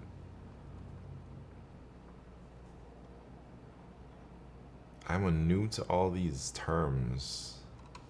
Yeah, so was I, Pancaj. If what's in the vector is very small, it can be stored in the vector's memory itself instead of the memory on the heap. I see, I see. Alright, Q1, too easy. Let's do another Q2. Think it's only a sweet thing. Didn't hear about it until watching Primogen one time. Yeah, so at work, we use the term bike shedding. Like if everyone is arguing about, oh, this function should be called, like, let's look at this code that I just did. Check zeros. So everyone will be like, oh man, this function should be called get longest streak. And then someone will be like, no, I think it should be called get length of zeros or ones, or, you know, and then people just be going back and forth on what they think the function should be called and wasting days coming up with what the hell we should name it. And then someone will be like, hey guys, let's stop bike shedding on the name, or, you know, something like that. Let me just see. Bike shedding. What the hell does it mean? Bike shedding, also known as Parkinson's law of triviality, describes our tendency to devote a disproportionate amount of our time to menial and trivial matters while leaving important matters unattended. Well, it's super clear why people always say bike shedding when everyone's arguing over the name of a variable for weeks, man. All right. How do I join a LeetRooms? Need to, yeah. So you gotta download the LeetRooms extension for Chrome, and then you have to register. So most of us register with our Twitch username, and then once you register, you have to just put in the room code. I don't know, naming is pretty important. Yeah, but sometimes people start debating over the name before we even have a design ready. You know what I'm saying? I just did one with my friend and we are at wait. You just did one what? Ghetto white booty, what's happening? I name every variable underscore at another. Wait, what? If you can't figure out a name in 10 seconds, you have a design problem. Wafer or Wayfarer 92. What's happening? 10 seconds, man. It takes me days to think about a name. Oh, he just did a LeetRooms. I see. Yeah, LeetRooms is great, man. All right, let me try and do Q2. And man, all right, I gotta focus on the problem. Oh shit, this is long.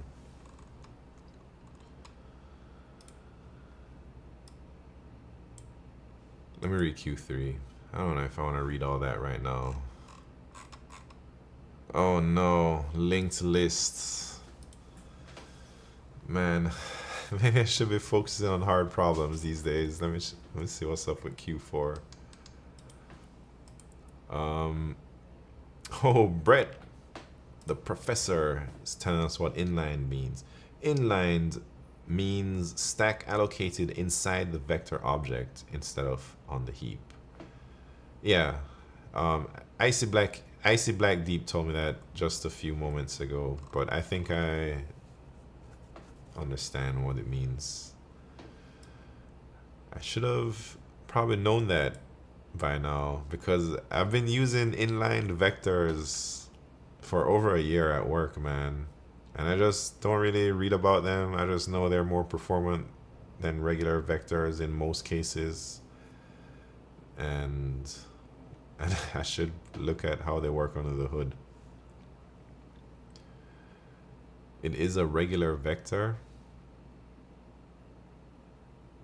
Huh. It is using the fact that many vectors you have are small, so optimize. Yeah, so when I have to instantiate, or when I have to instantiate a inline vector, usually you have to pass what the average size of the vector you're expecting it to be will. And like the size of my vectors are usually like 2, 3, 4, 5 elements, and then you put one of those numbers or whatever number you think is average down, and then it says if the inline vector grows beyond that number, then it will just operate like a regular normal vector after that number or something. All right. Oh, look at that. Raxo is submitting, but oh, just solved it. Oh man, I've solved this already. 82%. A few months ago. All right, man. I'm gonna do Q2. Raxo motivated me to do Q2. No cheating, yeah. Haven't done a LeetRooms in a while. Yeah, I think I haven't really done one either, like properly. What if the vector size is much bigger than the stack?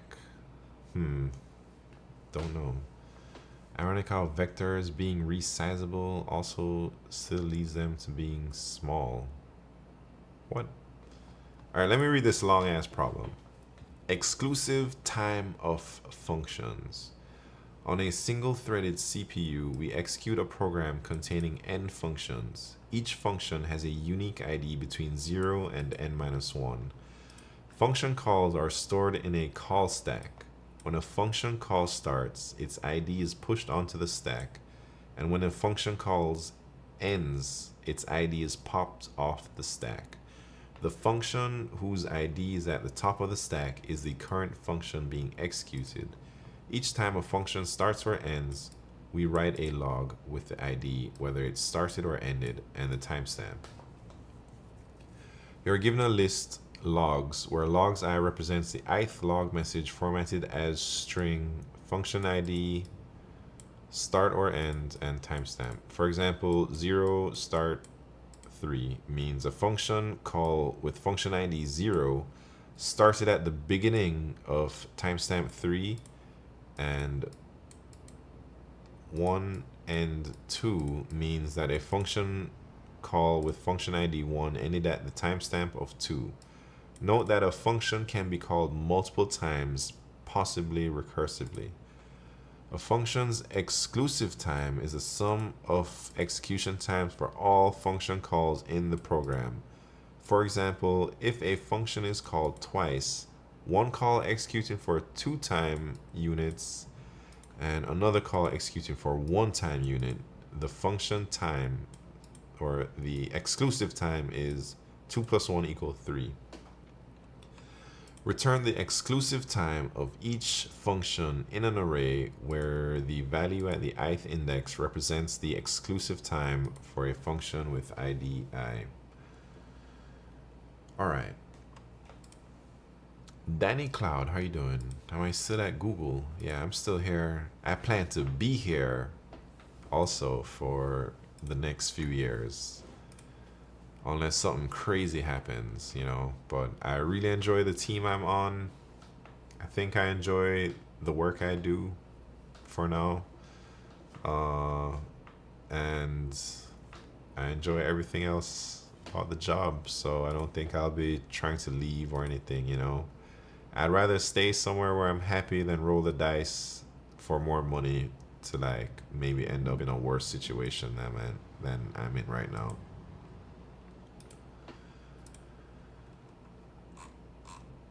But one day, maybe I'll need more money, man. You never know. All right, let me look at this example. So example 1, n equals 2, and the logs say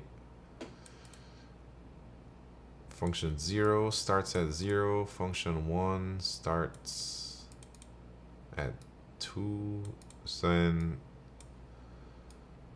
function 1 and wait, what? Function 0 starts at the beginning of time 0, then execute 2 for, then it executes 2 for units of time and reaches the end of time 1.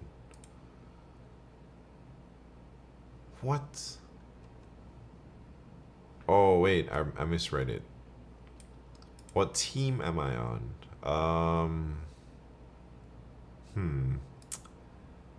Do you work at Google?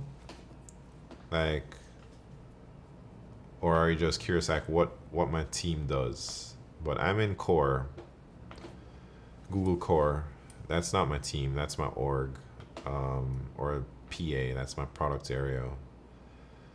Google Core is like work at Amazon, I see. I'm on an infrastructure team.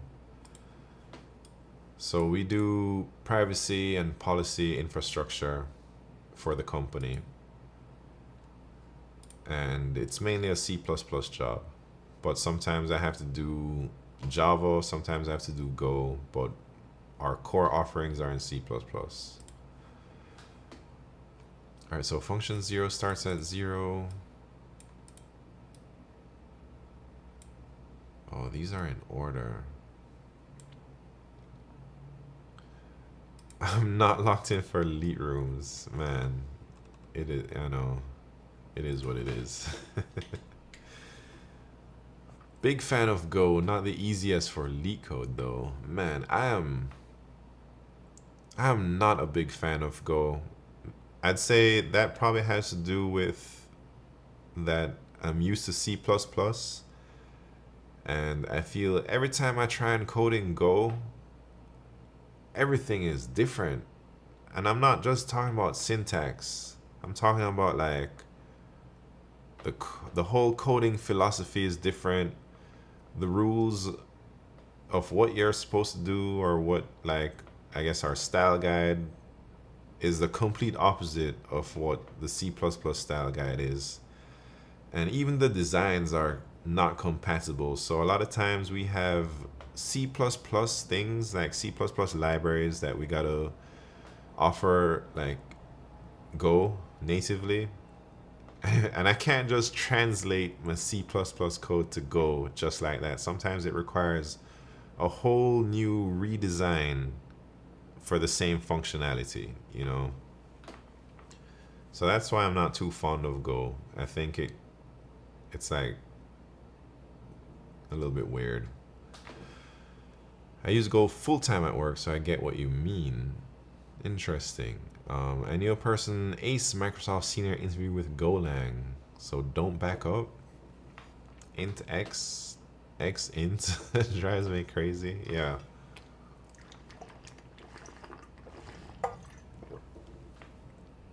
Go's design is terrible in my opinion. It's not a good type of different like Rust, which is very different, but for good reason. They lacked min-max constraints for a long time. Public and private is determined by one letter. I could go on. So yeah, the stuff that I don't like about Go has nothing to do with the syntax and things, you know. I don't know. I don't even know if I can talk about things in depth. But one thing, maybe I can talk about, like, it's very general. One thing that's really, really different than C++ for me is in Go, or let me say what we do in C++. In C++, we use a lot of binary flags, some command line flags that you pass into the binary when you know, execute the thing. And that can change the value, like flags. Everybody knows flags, hopefully. So we use them all over the place in C++. We use them for everything, man. But in Go, they're very, at least at work, at Google, they don't want you to use flags like that, man. They don't want you to have flags to like, I guess we make widely used libraries. And man, I don't know how to explain, but we couldn't use flag values, and we had to come up with some other weird ways to offer like the users of the library to override certain values. And it was a little bit annoying. Anyways, I don't know if I'm just talking nonsense at this point. Speaking of Rust, what do you think about it? I don't know anything about Rust. All right, let me think. So, is this problem easy? So I just iterate over these things. I have to do like a string split.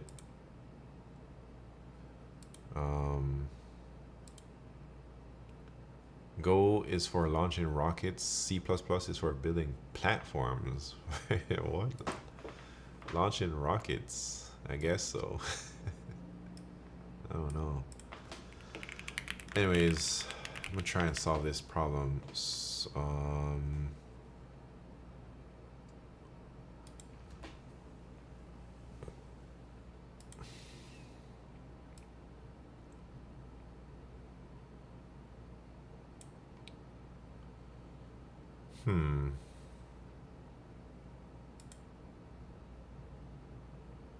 Java or C++?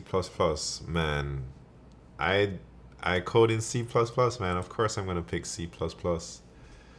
Go did give me an appreciation for building the things that other languages had as batteries included. How do you make the LeetRoom countdown? I don't know. I guess I selected the time limit for the room. Oh, Brett just solved Q2. I gotta solve Q2, man, at least. Is Google hiring? Man, who knows? I haven't seen a new person on my team or in any of my... Well, I've seen new people. I haven't seen an external hire in my org in years, man. It's been like year and a half or so. Like all the new people are either returning interns or like transfers from within the company. At least in the US. I guess there's new people from like Brazil, new people from India. But I'm not sure if we're hiring in the US. But Brazil and India, for sure, man. Lots of hiring going on. Alright, alright, so 0 ID 0 starts at 0. Alright, let me try and science it out. So maybe I have like a list of events or something. So 0, I guess we can be like start at 0.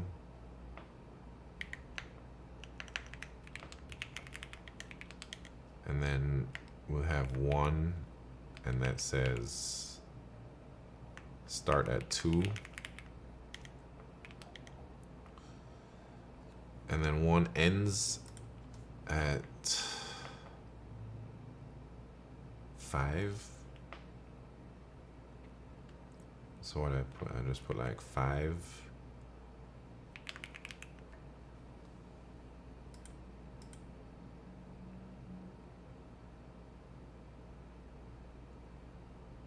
And then 0 ends at 6.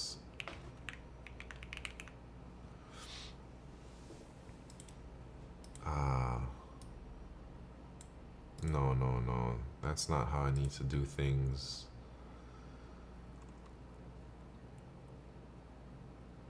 Alright, so maybe I just iterate through. And if the previous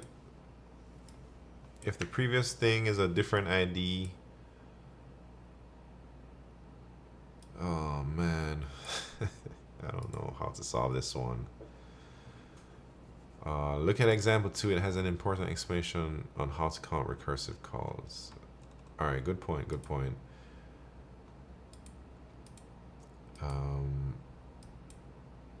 The reason tech industry booms in India is mostly because people are ready to work at low pay scale companies, even offer $5,000 a year. Yeah, that is for sure the reason. And everybody there is studying tech also.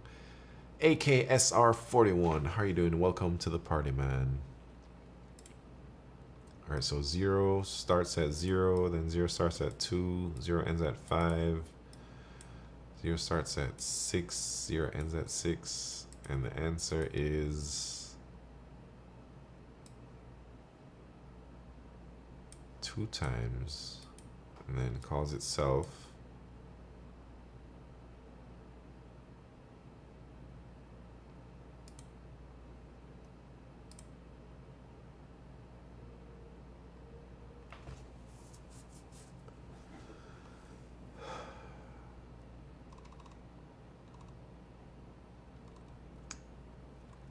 I don't know, I guess these constraints don't seem so crazy. Maybe this problem isn't too hard, man. I'm just feeling really lazy right now. Not gonna lie. AKSR, how are you doing, man? What's been happening? India gonna be the China of providing services. Gonna be? Isn't it already?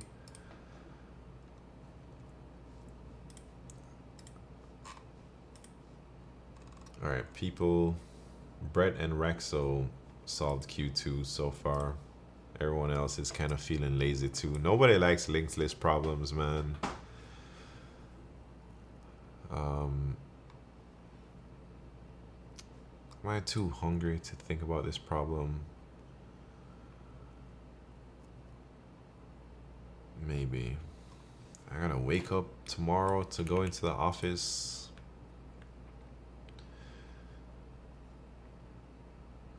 Hello world dev, welcome to the party.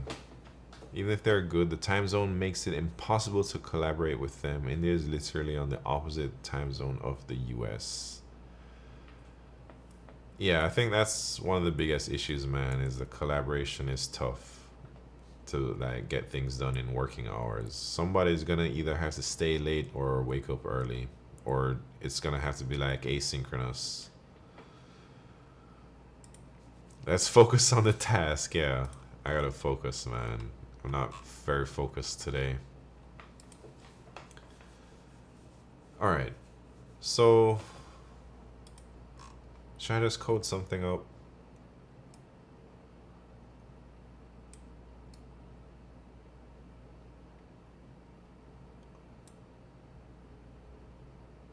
So I guess I should just push all the starts to a stack? No, no, no. I can't do that. Because then if I push 0 and then it ends at 6, but then like this time in between should take away from that time, you know?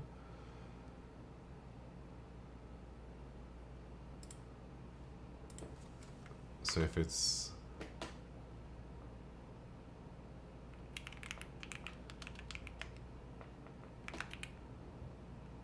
so at 0, and then I go here, so there's another start. ID 1 starts at 2, and then here ID 1 ends at 5. So we pop that.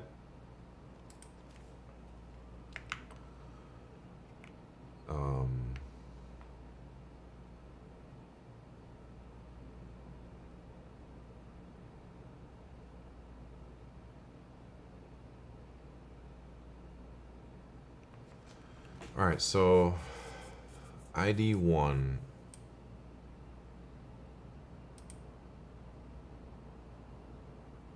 So, all right, here's what I'm thinking. I have a stack.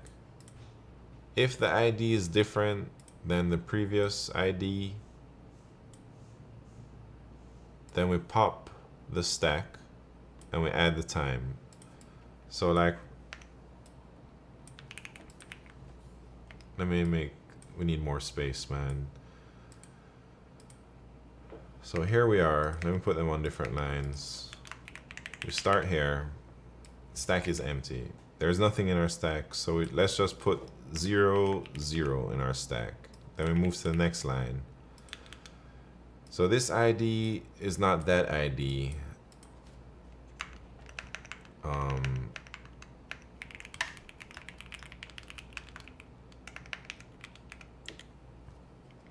Right, so then let's pop and take the difference and add that to that ID.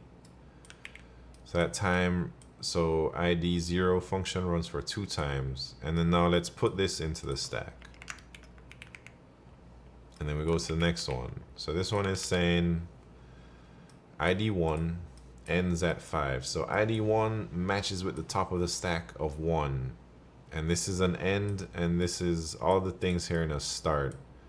So let's pop that and add that time. So that time is 5 minus 2.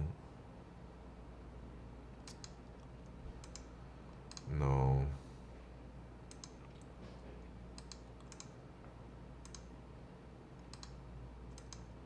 Okay. 2 minus 0, but then ends at 5. So this needs to be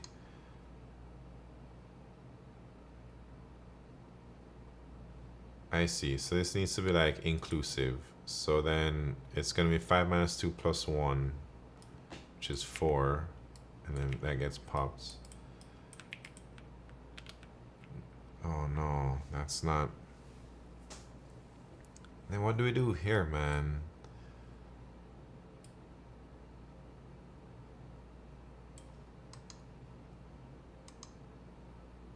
How do you know? I don't even know, man. This problem seems a little bit harder than I thought it would be. Maybe I'm just not locked in. Rather than thinking of it as a linked list problem, maybe think of it as a stack problem would be easier. Boy, that's Q3, man. I'm not even on Q3. Or wait, are you talking about this problem, Q2? Oh, Brett, what issue was I hitting? Man, I just don't know what to do, man. So the issue, all right, the issue here where I'm stuck right now, but I haven't given it too much thought yet, is if I had a stack and I kept putting like function 0 starts 0, and then here, I don't know. I don't know how to explain the issue. I guess when we're at the ends and we have function 0 ends at 6, how do I know not to include the time function 1 was running until? But I should give it more thought, is what I feel.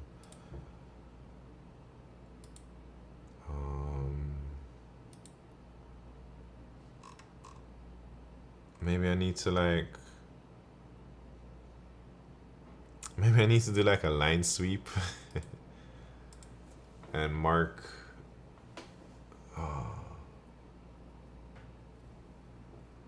mark the ends. There's a hash map or something, I don't know.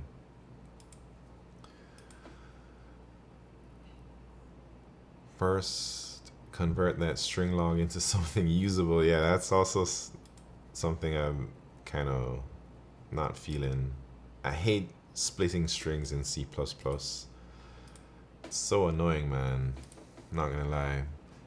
Every time a function you call finishes, maybe accumulate that somewhere.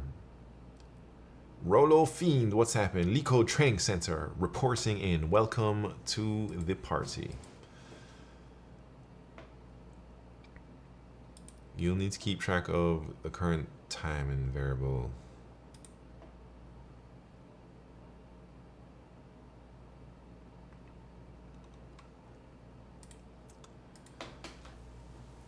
Yeah. My brain's just not working today, man. Maybe too much talking with chat, you know?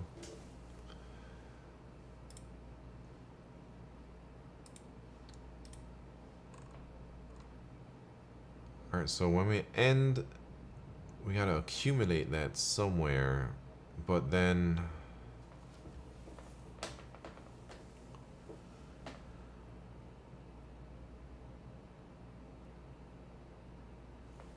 Alright, so if we hit... If we're going through the calls, so start, we're at this time.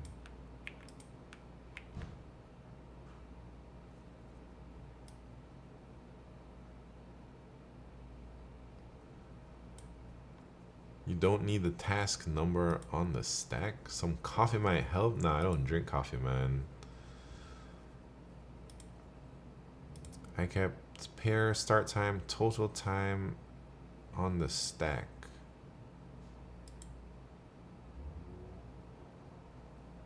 Interesting.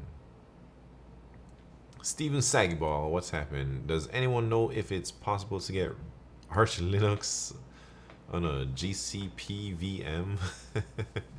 Arch Linux, what? Accumulate by making changes to the pair at the top of the stack. Alright, I gotta lock in for a few minutes, man. Oh, Chi Impact is here. So you're like back on a stream schedule? Yeah, I'm back, man. I'm officially back. I've done all my moving and my schedule is gonna be the same as it always has been. Mondays, Wednesdays, and Saturdays. So yeah. How you doing, Chi? What's poppin'? New streaming, yeah. Dedicated streaming room. Bigger upgrade, bigger apartment, more rooms. I'm in a 3-bedroom now. Before I was like in a 1-bedroom illegal basement. Now I'm in a 3-bedroom co-op with an elevator, man. Very slow elevator.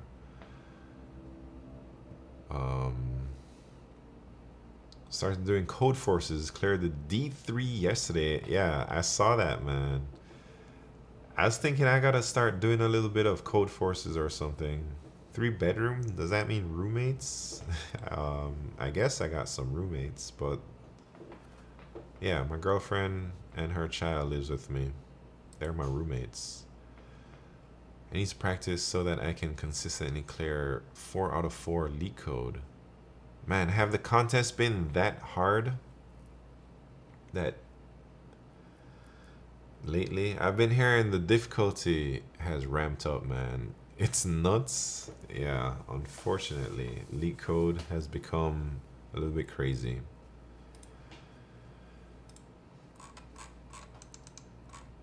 Alright, I gotta think. Too much joking. Wait, Brett said they had...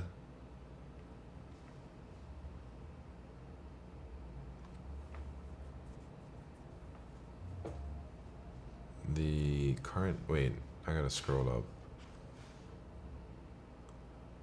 Start time, total time called of functions on the stack.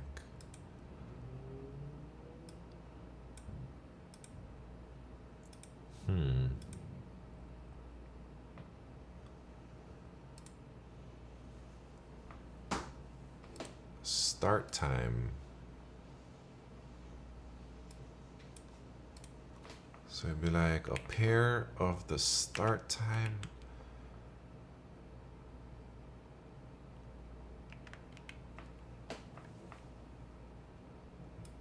So, I mean, if you don't have the ID, I don't know how Brett is doing it without the IDs on the stack.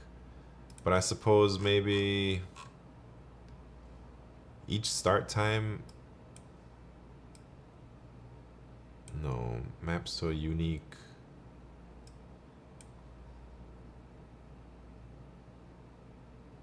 number. When you end the, oh man, that's crazy. That is crazy, Brett. I didn't think it would be like that. All right, so we have there, that's the start time. And then this one, start time is 2, and the total time. So maybe I'm not doing this right. So when this ends, that means this must be ID 1 and it ends at 5.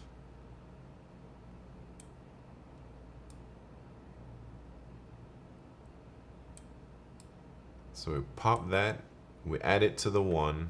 Let me zero these out. So that would be 4, we pop that, and then now the end time is 5. So do we just modify the top here to say the start time of 0 and the function time of 5? No.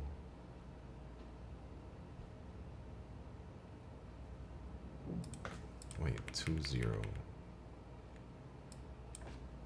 Oh, the total time, the function, like the ID function starts at 0 is what you're saying. So when it ends, we can see the ID must be 1. And it ends at 5. So then this is like,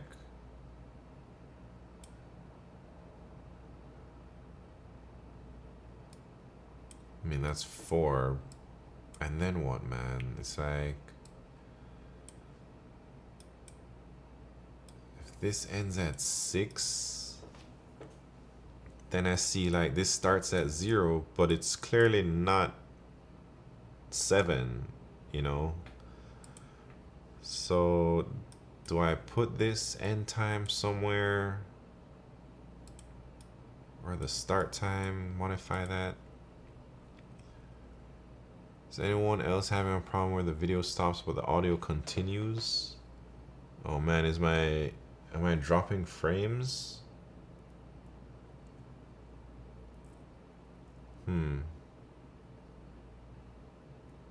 Maybe my internet sucks right now. I see a few drop frames.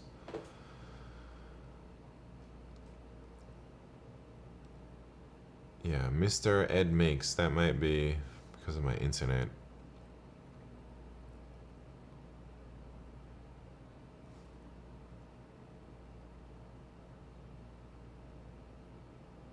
You add. Oh, Steven Codes stuff. Thank you very much for the raid. What's happening, man? I'm out here struggling on some easy problems that I feel I shouldn't be struggling on. Brent has to walk me through it because I'm not focused.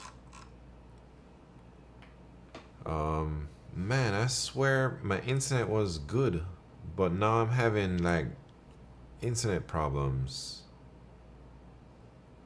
Apparently. Chat is distracting. Yeah, maybe. hold on. Thank you for your confidence in me, Brett.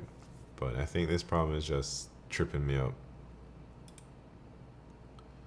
It might be the building and neighborhood you are in. Oh, Brent Arata, how are you doing? Yeah, it might be. This building is bumping, but my internet's been good. Like the last few streams, I don't think I had any drop frames, but today I do, unfortunately.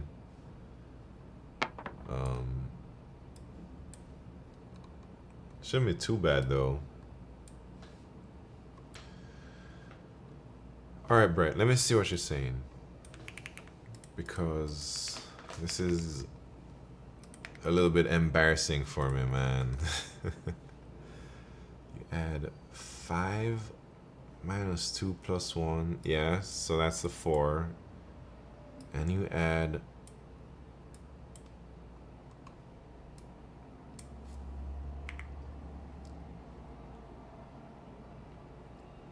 total time.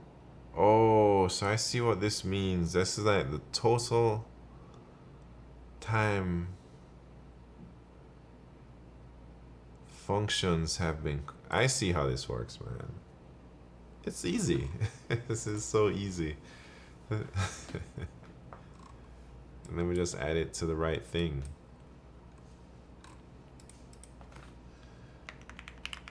Anyways, I guess I should just code it up.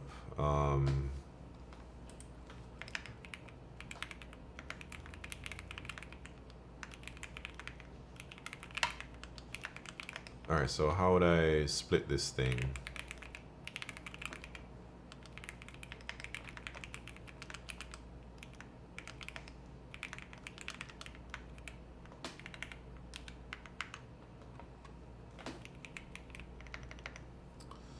So if the character is a colon, then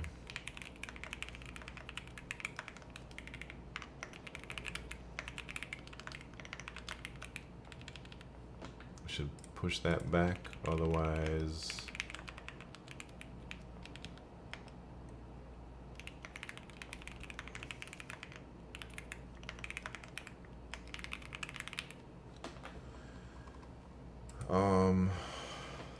so let's iterate over our logs.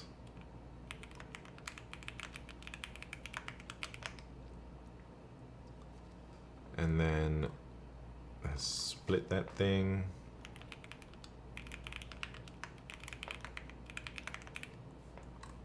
And then now we have the ID, the type, start, end, and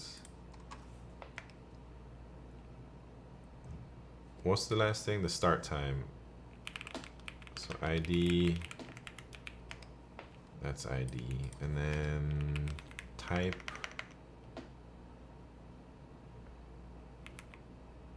Wait. Should I just Boolean?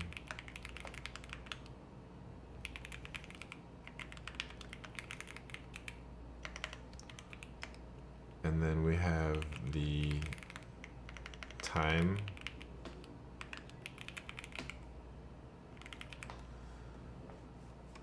All right. So now, what do I need? I need a stack.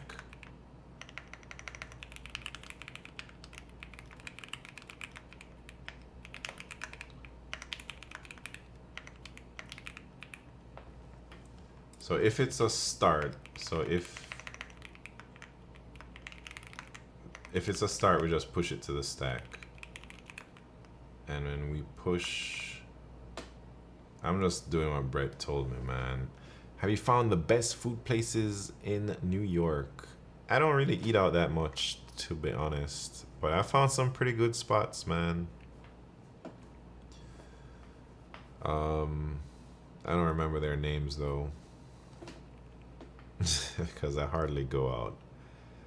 I try to eat also, like I'd say the majority of food that I've eaten out is for work events, like fancy food. I eat mostly Costco food these days. Wait, what was I doing? I was trying to put in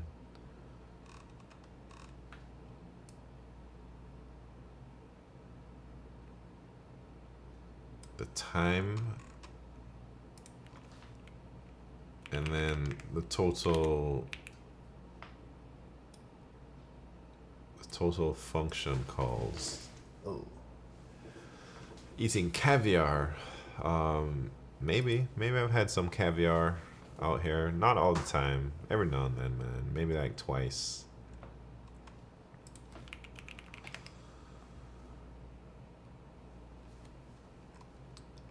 So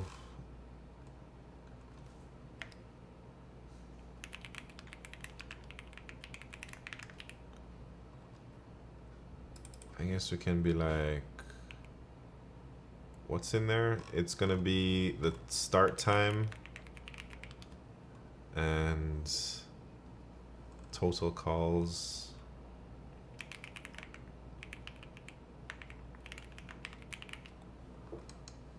It's like that. So we pop that out, and then now this is an end. So then that means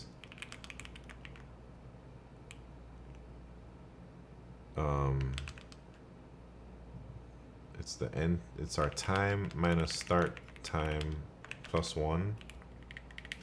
Let's put these things, and then we can add that to the ID. So it's like ants ID,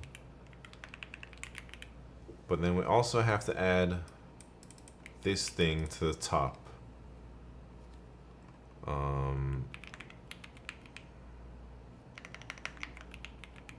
I guess there should be something in here.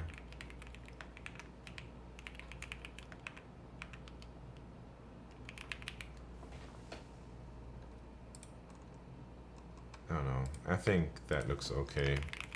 I might have some bugs. I'm so screwed, my manager hates me.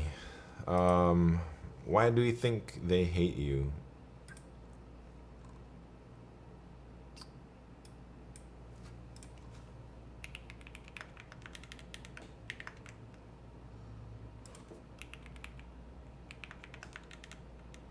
And what are you gonna do? Can you switch teams? One-on-ones are unpleasant. Randomly insults, man.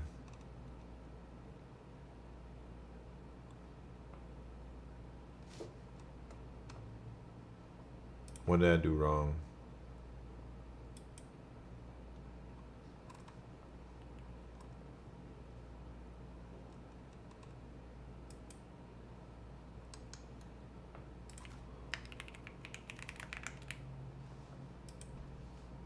I did a lot of things wrong here, probably. Doesn't think my work is valuable. I'm trying to switch teams. He called me delusional once. It was crazy. Man. That is kind of crazy. I've only heard about stories of like really mean managers that insults people. But yeah, tell us more, man. Like what was the conversation like? What were you telling him? asking about perf. So you're like, hey man, how's my perf? I think I'm doing pretty good. And he's just like, man, you're delusional. You're really bad. Or something like that. He would just literally make up facts that are wrong, and when I say otherwise, he like goes off. Do you have a good relationship with anyone on your team or anyone in your management chain?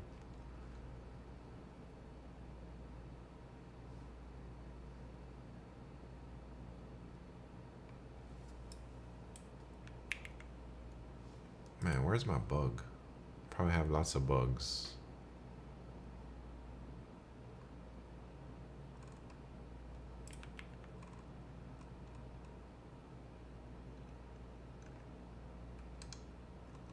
Maybe I can't do this.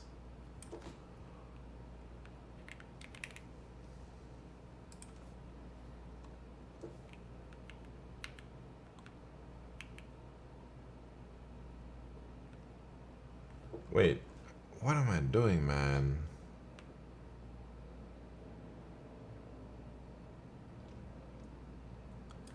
He said everyone gives good peer feedback, and I disagreed. I know me and another coworker literally gave him bad peer feedback. Oh, I see. I had someone on my team who also had issues with him. I get along with my team members, it's just him. Man, it sounds like y'all have to go to your skip as a team. Like everyone on the team needs to be unified in this and go to your skip manager, or if you know that your manager and your skip manager have a good relationship and they're tight, maybe you gotta go to your skip, you know? Man, I don't know what's going on with me today. I'm really struggling to code. Maybe I'm just not in the zone right now, too hungry or something.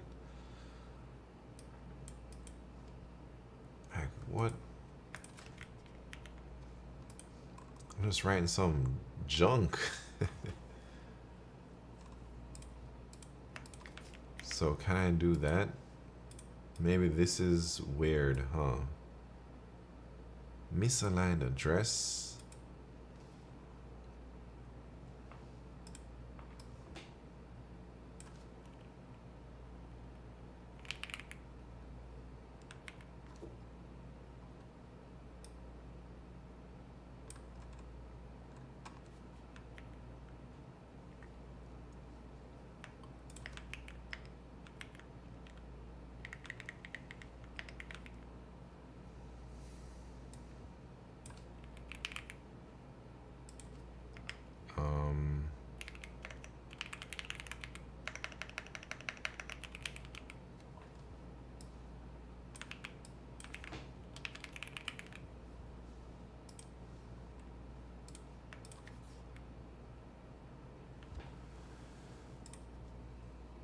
What I do, man? Can I do this? I guess I can't do this.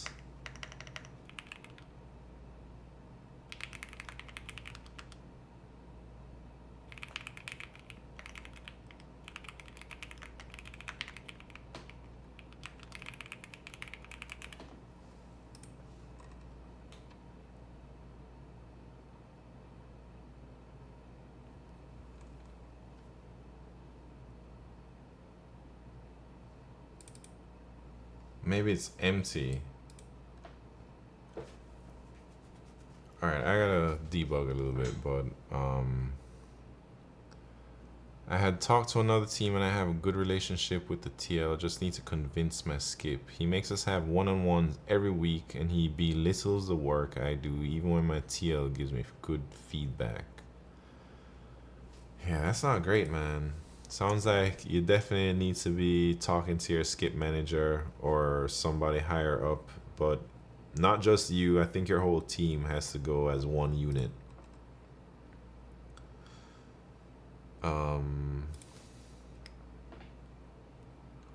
Hepta5, how you doing, man?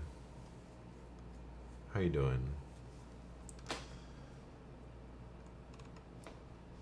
I'm struggling right now, man. Unfortunately. Embarrassing for me, I'd say.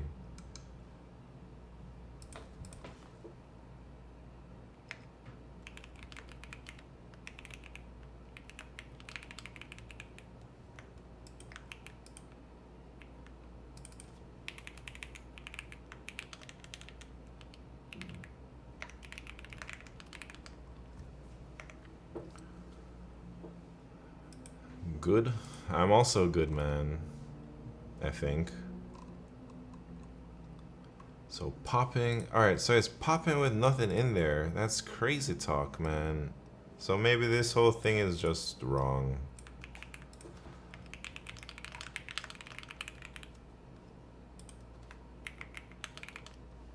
Just so much. Maybe it's time to ask ChatGPT, yeah. Look at that. Starts. Oh, snaps.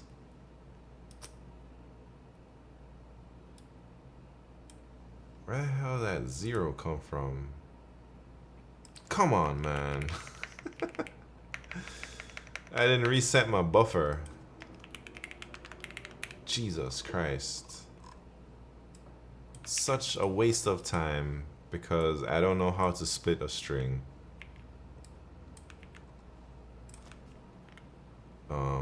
But whatever I did is still wrong, you know. Probably.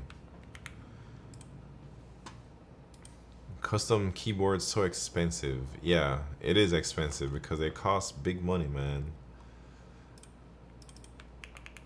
Alright, so this time, that time, current minus other function call time. Yeah.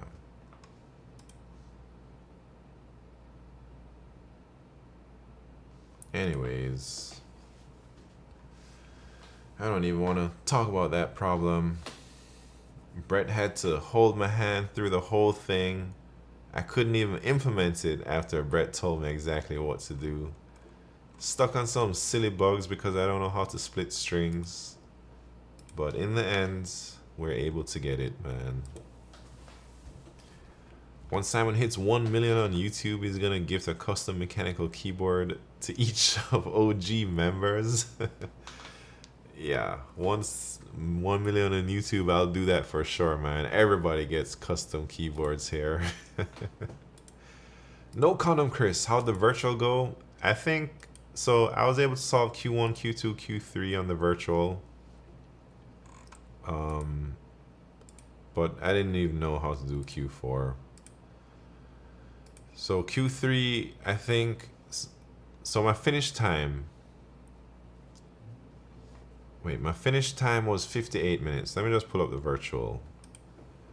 But I was like not super focused. I was talking a lot to chat. We did a type racer. We did all types of junk. But once I locked in on Q3, I was able to implement it relatively quickly. So I think my real finish time, if I had taken this contest, maybe would have been around 30 minutes or 35 minutes or so. But even with a slow Q3 finish time, I was able to get to 2500 in the ranking or so. So I had 58 minutes finish time on 401, which would have put in me about, I don't know, page 70? No, page 120? Page 100. Dragon Poop Meow, how you doing? Virtual or LeetRoom? Oh, I'm talking about the virtual I did earlier. So, alright, with my virtual performance as is, meaning my actual time, it put me like right here or something. 25:54. But in real life would have been faster. So man, I think every contest that I've taken, I've gotten ELO. So maybe I'm really close to Guardian if I can just be that consistent. I don't know, but the Q3, Q4s have been just really hard lately. Still trying to finish my project at the Odin project. What is that? Is that the math stuff? Or is that Project Euler? I don't know. Anyways, it's almost time for me to go.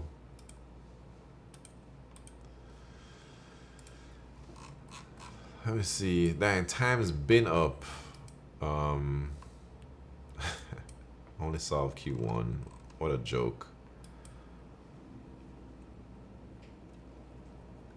Last week, contest bi-weekly and weekly will push you to 2100. Nah, I'm gonna be at 2077. So not quite 2100, but not so super far off. That's a website where anyone can learn how to build. I see. Man, I've been doing a lot lately. Like maintaining. I've been finally doing some of my private server, the server that I own. I own like a dedicated server. I don't own it. I lease it. But I've just left it unmaintained for so long, for years. I haven't done anything on it. It's just been running whatever. I don't update nothing, man. But yesterday and today I've been just doing some housekeeping. Upgraded. I was using Ubuntu 18.04, which I don't even think is supported anymore. It's not on their long-term support, so I upgraded to like the next one, 20.04.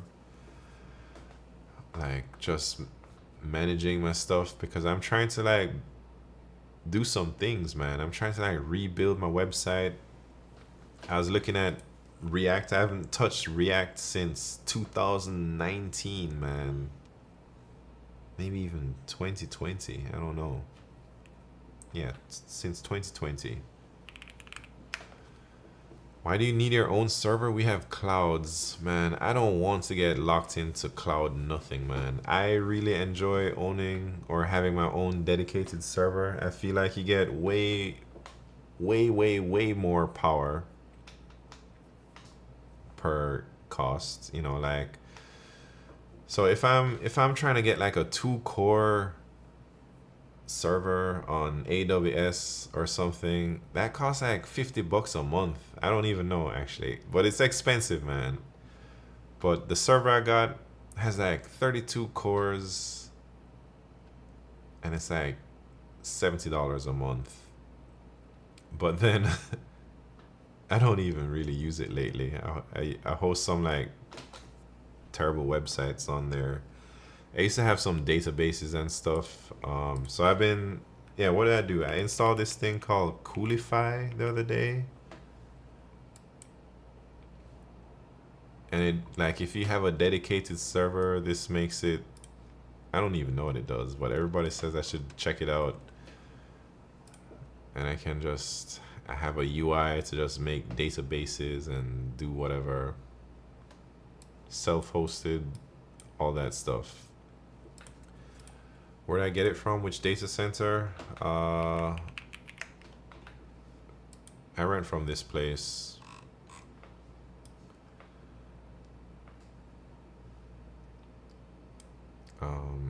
That's a crazy theme. Yeah, it's just CSS, man. Yeah, so I rent from this place. You can get all types of stuff. I have like an old server, man. I've had it for years. I was thinking about dropping it, but I don't know. I think I have like this one, but I've had this my whole career, man. It's hard to let go. So when I first started to program, I have a dedicated server that I rented. I had multiple, maybe like 5, 6, 7, up to 10 at one point. Maybe even more than that. I think at one point I had like 15 or 20. I'm not gonna lie. But these days I only have one dedicated server. But this one is like the one I've had for like the last 6 years. I have not changed a thing. Could anyone around the world access your website? Yeah, anyone. You mean you've built a server and it's at your home? No, I lease a server from a data center and I pay them monthly for it. Who is managing your firewall? Man, firewall. The server company does that, man. I don't I don't have that. So yeah, I've been thinking though, maybe it's time to say goodbye to my dedicated server. I don't know if anybody out there, anyone who's used to have a dedicated server and they've moved everything to the cloud. If you have any experiences and you want to talk about that, I'd be very interested. I think I tried like AWS a long time ago. I tried to just get rid of all my dedicated and only have AWS, but man, it was so expensive. My costs went from like $60 a month or something to like hundreds of dollars a month for no reason, you know. Does Netlify have BE hosting service now? Would you review it? I don't know. I'm not like a web dev, man, so I don't really know these things that well. So I think like these things are super convenient, having everything on the cloud and everything hosted for you. But I think it's also very, very expensive. What are your hosting requirements? I don't really have any. I think I really like tinkering with my own shit, you know? And I really like to have that performance, even if I don't use it anymore. Back when I actually used to use my dedicated servers, I needed all that performance. So my requirements were, I just needed a lot of CPUs, I needed a lot of IP addresses, needed it for reasons. Yeah, I used to do a lot of things on those servers. But ever since I retired from that stuff, sounds fishy. Yeah, it was fishy, man. I was like a spammer for a really long time. So I downsized my dedicated server fleet from like double digits to now only have a single one. A botnet? No, I don't do well. I'm not gonna say anything, man. But I'm not out there offering botnet services to anybody. I'm gonna say that. I've never done that, and I will never do that. But yeah, I don't use any botnets currently. Did you do password brute forcing? Probably a game private server. Yeah, I think today's like my current usage of my dedicated server is mainly to host game servers, man. And in the past, password brute forcing, maybe I've done some of that stuff in my past. I used to do a lot. I remember, all right, maybe I can talk about this because it's a long time ago. I don't know if I want to talk about it though. I don't know. Yeah. Listen to a Darknet Diaries podcast that talks about spamming emails and botnets. Man, can you send me a link to that? I would really like to know who was talking about that podcast, what time period, and if I know them. All right, Type Racer. Yeah. I think I removed the limits for type racers for like 1 an hour or something. Anyways, yeah, I don't think I'll talk about my troubled past. Can you remove the per user limit? Yeah, I'll see what I can do it. See if I can do it. Wait, what did I just do? Man, I talked about my past a little bit. during my marathon a few months ago. And man, I've always wanted to share those stories. I really do. But I don't know if it's wise to talk about those things, man. I don't want to get in trouble. I don't want, like, bad things to happen. Ayush from YouTube, how are you doing? All right, this is gonna be it. We're just gonna do this type racer, and then I gotta go. Be careful about sharing too much, right? But man, people do it all the time. How come they don't get in trouble? You know, maybe I should talk to like some lawyers to see what I can share or what I can't. Because I think they're super interesting stories.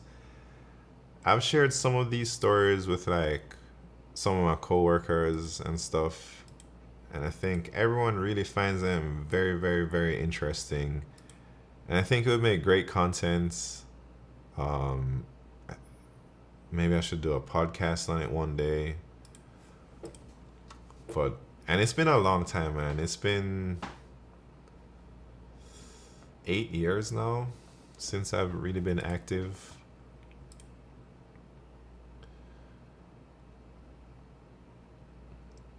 All right, so wait. I create the racetrack, but I can't. Man, I'm just not all here today, man. Oh, it's the same racetrack. It's the same racetrack. Maybe I should write a book. Yeah, maybe I can write a book and just put in the front. Based or all fictional. This book is 100% fiction. All right, the first race. Yeah, if I did it. Jesus. First race is the warm-up. Second race is the championship round.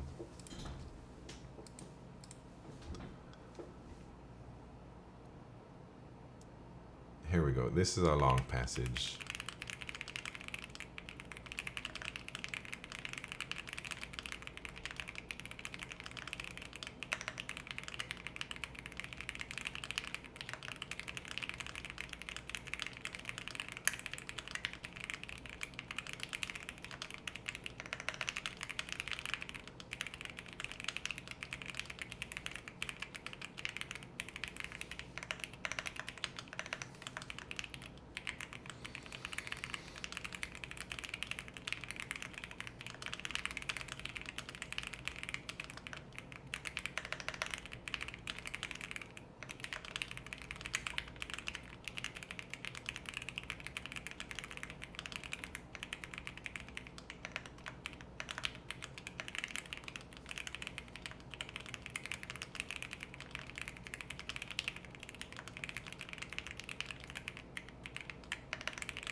Alright, no gambling. Yeah, shit.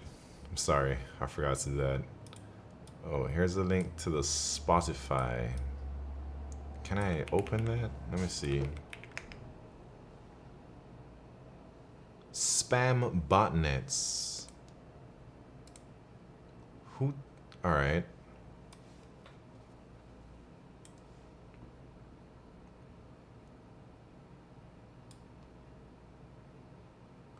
Who was behind those botnets? Interesting.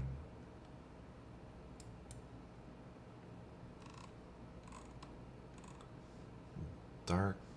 I gotta listen to that. Alright. That was just the warm-up. Don't y'all worry. We're about to do the real race right now. What keyboard and phone? I got Pixels and the keyboard is Bubble 75. Alright, this is the championship round. There's no gambling. It's just straight up racing. Whoever wins this race, they go on the website, man. And then I gotta go. Alright, let's go, let's go.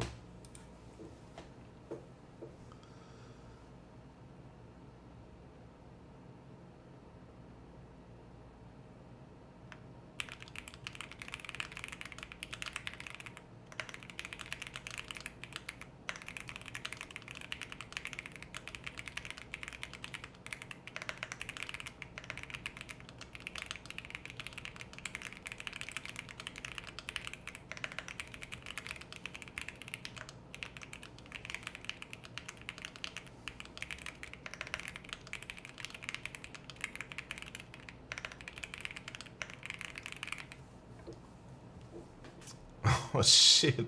139 miles per hour, no condom Chris. Dang, that is fast. That's one of the fastest speeds I've ever seen from no condom Chris. Oh, Pancash 73, very nice. Q 100. Man, nobody got triple digits except Q and no condom Chris. Alright, let me put that up there for no condom Chris.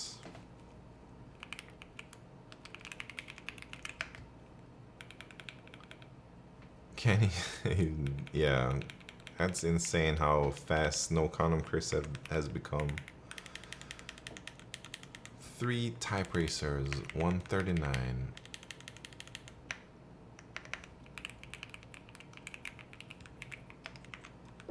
Easy championship. Thanks for helping me speed up. I was 40 WPMs when I started. Now I hit 70s. Very nice. Hey, where's Vim, man? I don't really know how to use Vim. I don't really know how to use Nano either, man. But Nano is, at least I know how to like copy and paste a line in Nano. That's about it. Anyways, yeah, so maybe one day I'll talk about all those things. I think I should really talk to a lawyer about what I can say, what I can't say, if it's gonna be big trouble for me or something, you know.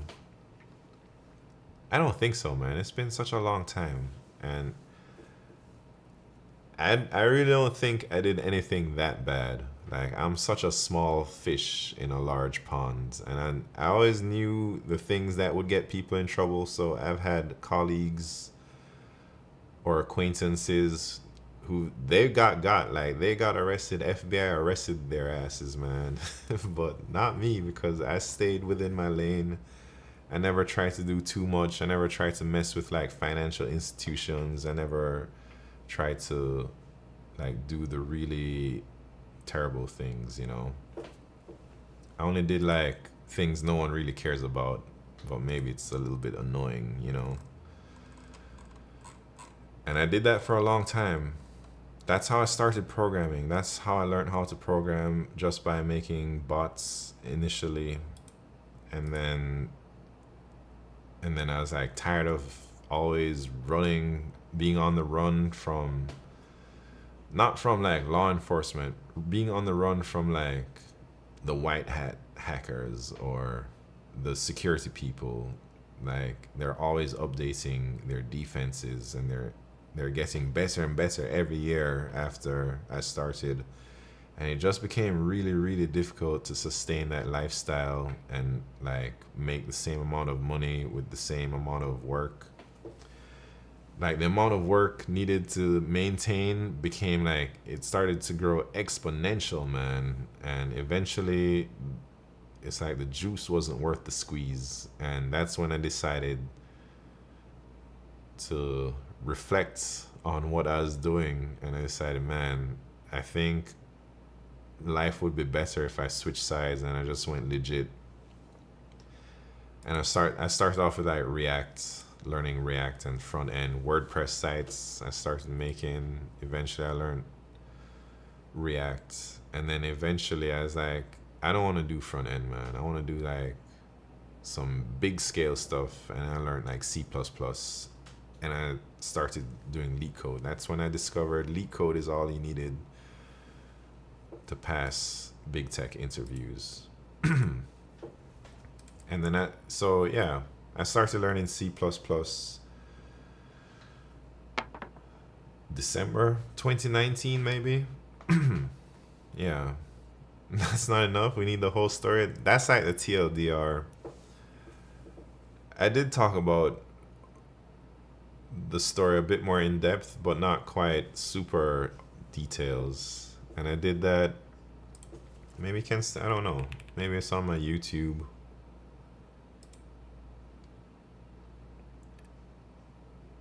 How do I see my channel? So I think I gotta, yeah, it's in one of these algorithm binge days maybe day 3, maybe day 2. I talked about it for a while. Like it's like a 2-hour segment where I talk about my whole story, like from the when I was born until 2 months ago. Was it difficult transitioning from front end to C++? Real programming. I didn't think it was anything super crazy, but I think I'm still transitioning, man. I'm not trying to say I know a lot about C++, but I can get things done. And I think before front end, I was like programming before front end, so it wasn't like I only knew front end. I knew how to make VB.NET applications at least. So I didn't find it too difficult, but it took a lot of effort, like time, but I don't think I've ever sat down with C++ and felt like this is impossible, I'll never get it done. I always felt like, man, I guess I just have to study this syntax or study how this works. And over time, it just started making more and more sense. And I think I learned most of my C++ on the job,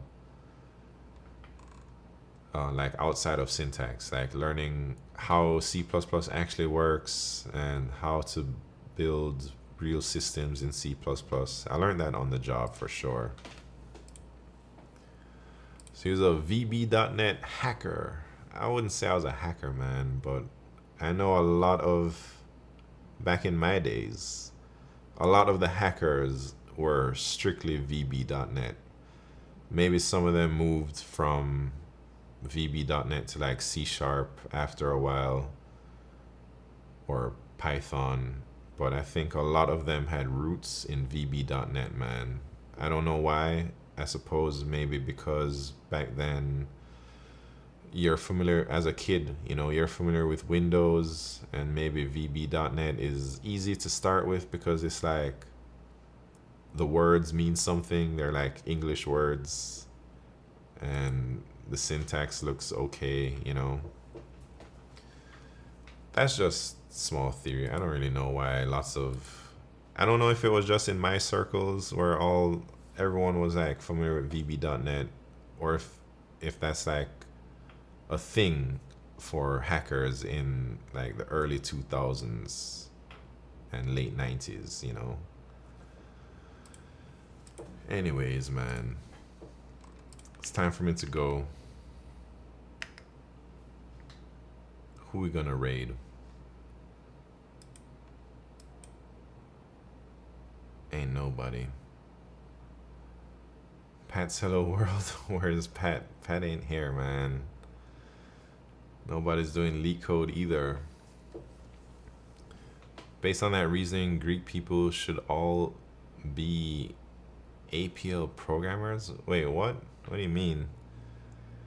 They were willing to hire you just having front-end experience? Yeah, man. I had no C++ experience before I got hired. Everyone raids Pat, doesn't matter if he's offline. Is that true? I can't do that, man.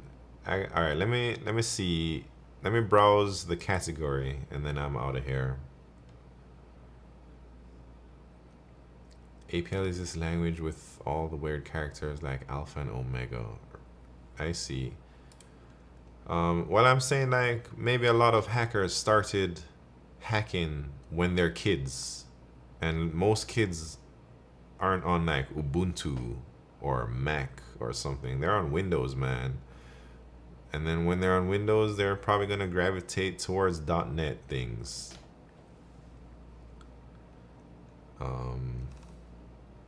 And that's why I think most hackers are using VB.NET. Kids on Mac these days, yeah.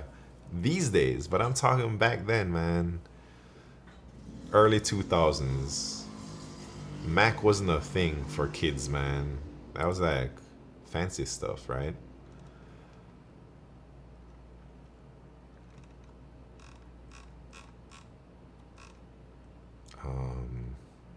Oh, look at this guy, LeetCode. How come his name didn't show up? No stopping until due. 3 previous. Oh, this guy is good, man. Where? All right, let's raid this person. Should I knock? I'm gonna knock.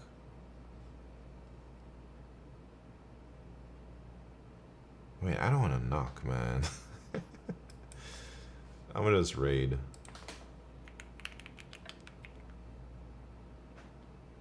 Knock? No, I gotta go. What does knocking do? Is it like I'm on their stream? I'm gonna cancel the knock. I'm gonna just go raid. Knocking is for co-streaming or something. I see. Anyways, see you later. Pankaj, Pet Shrimp, adios amigos, No Condom Chris, Icy Black Deep. See you later. Deca, have a good night. Thank you very much for tuning in. Q Ultimus, Urfom, adios. Methis, X86, have a good night. Take care. Who else is out there, man? Bobby Blue, see you later, my friends. Vinit K Me, see you later. Everybody, man. I gotta go. I gotta wake up early tomorrow. I gotta go to work. I gotta get into the office. But I'll see y'all on Wednesday. Wednesday, we'll do some more virtual contests. We'll do another LeetRooms, some type racers, all that junk. But for now, adios. And see you later, YouTube. Shit, I forgot to read YouTube again.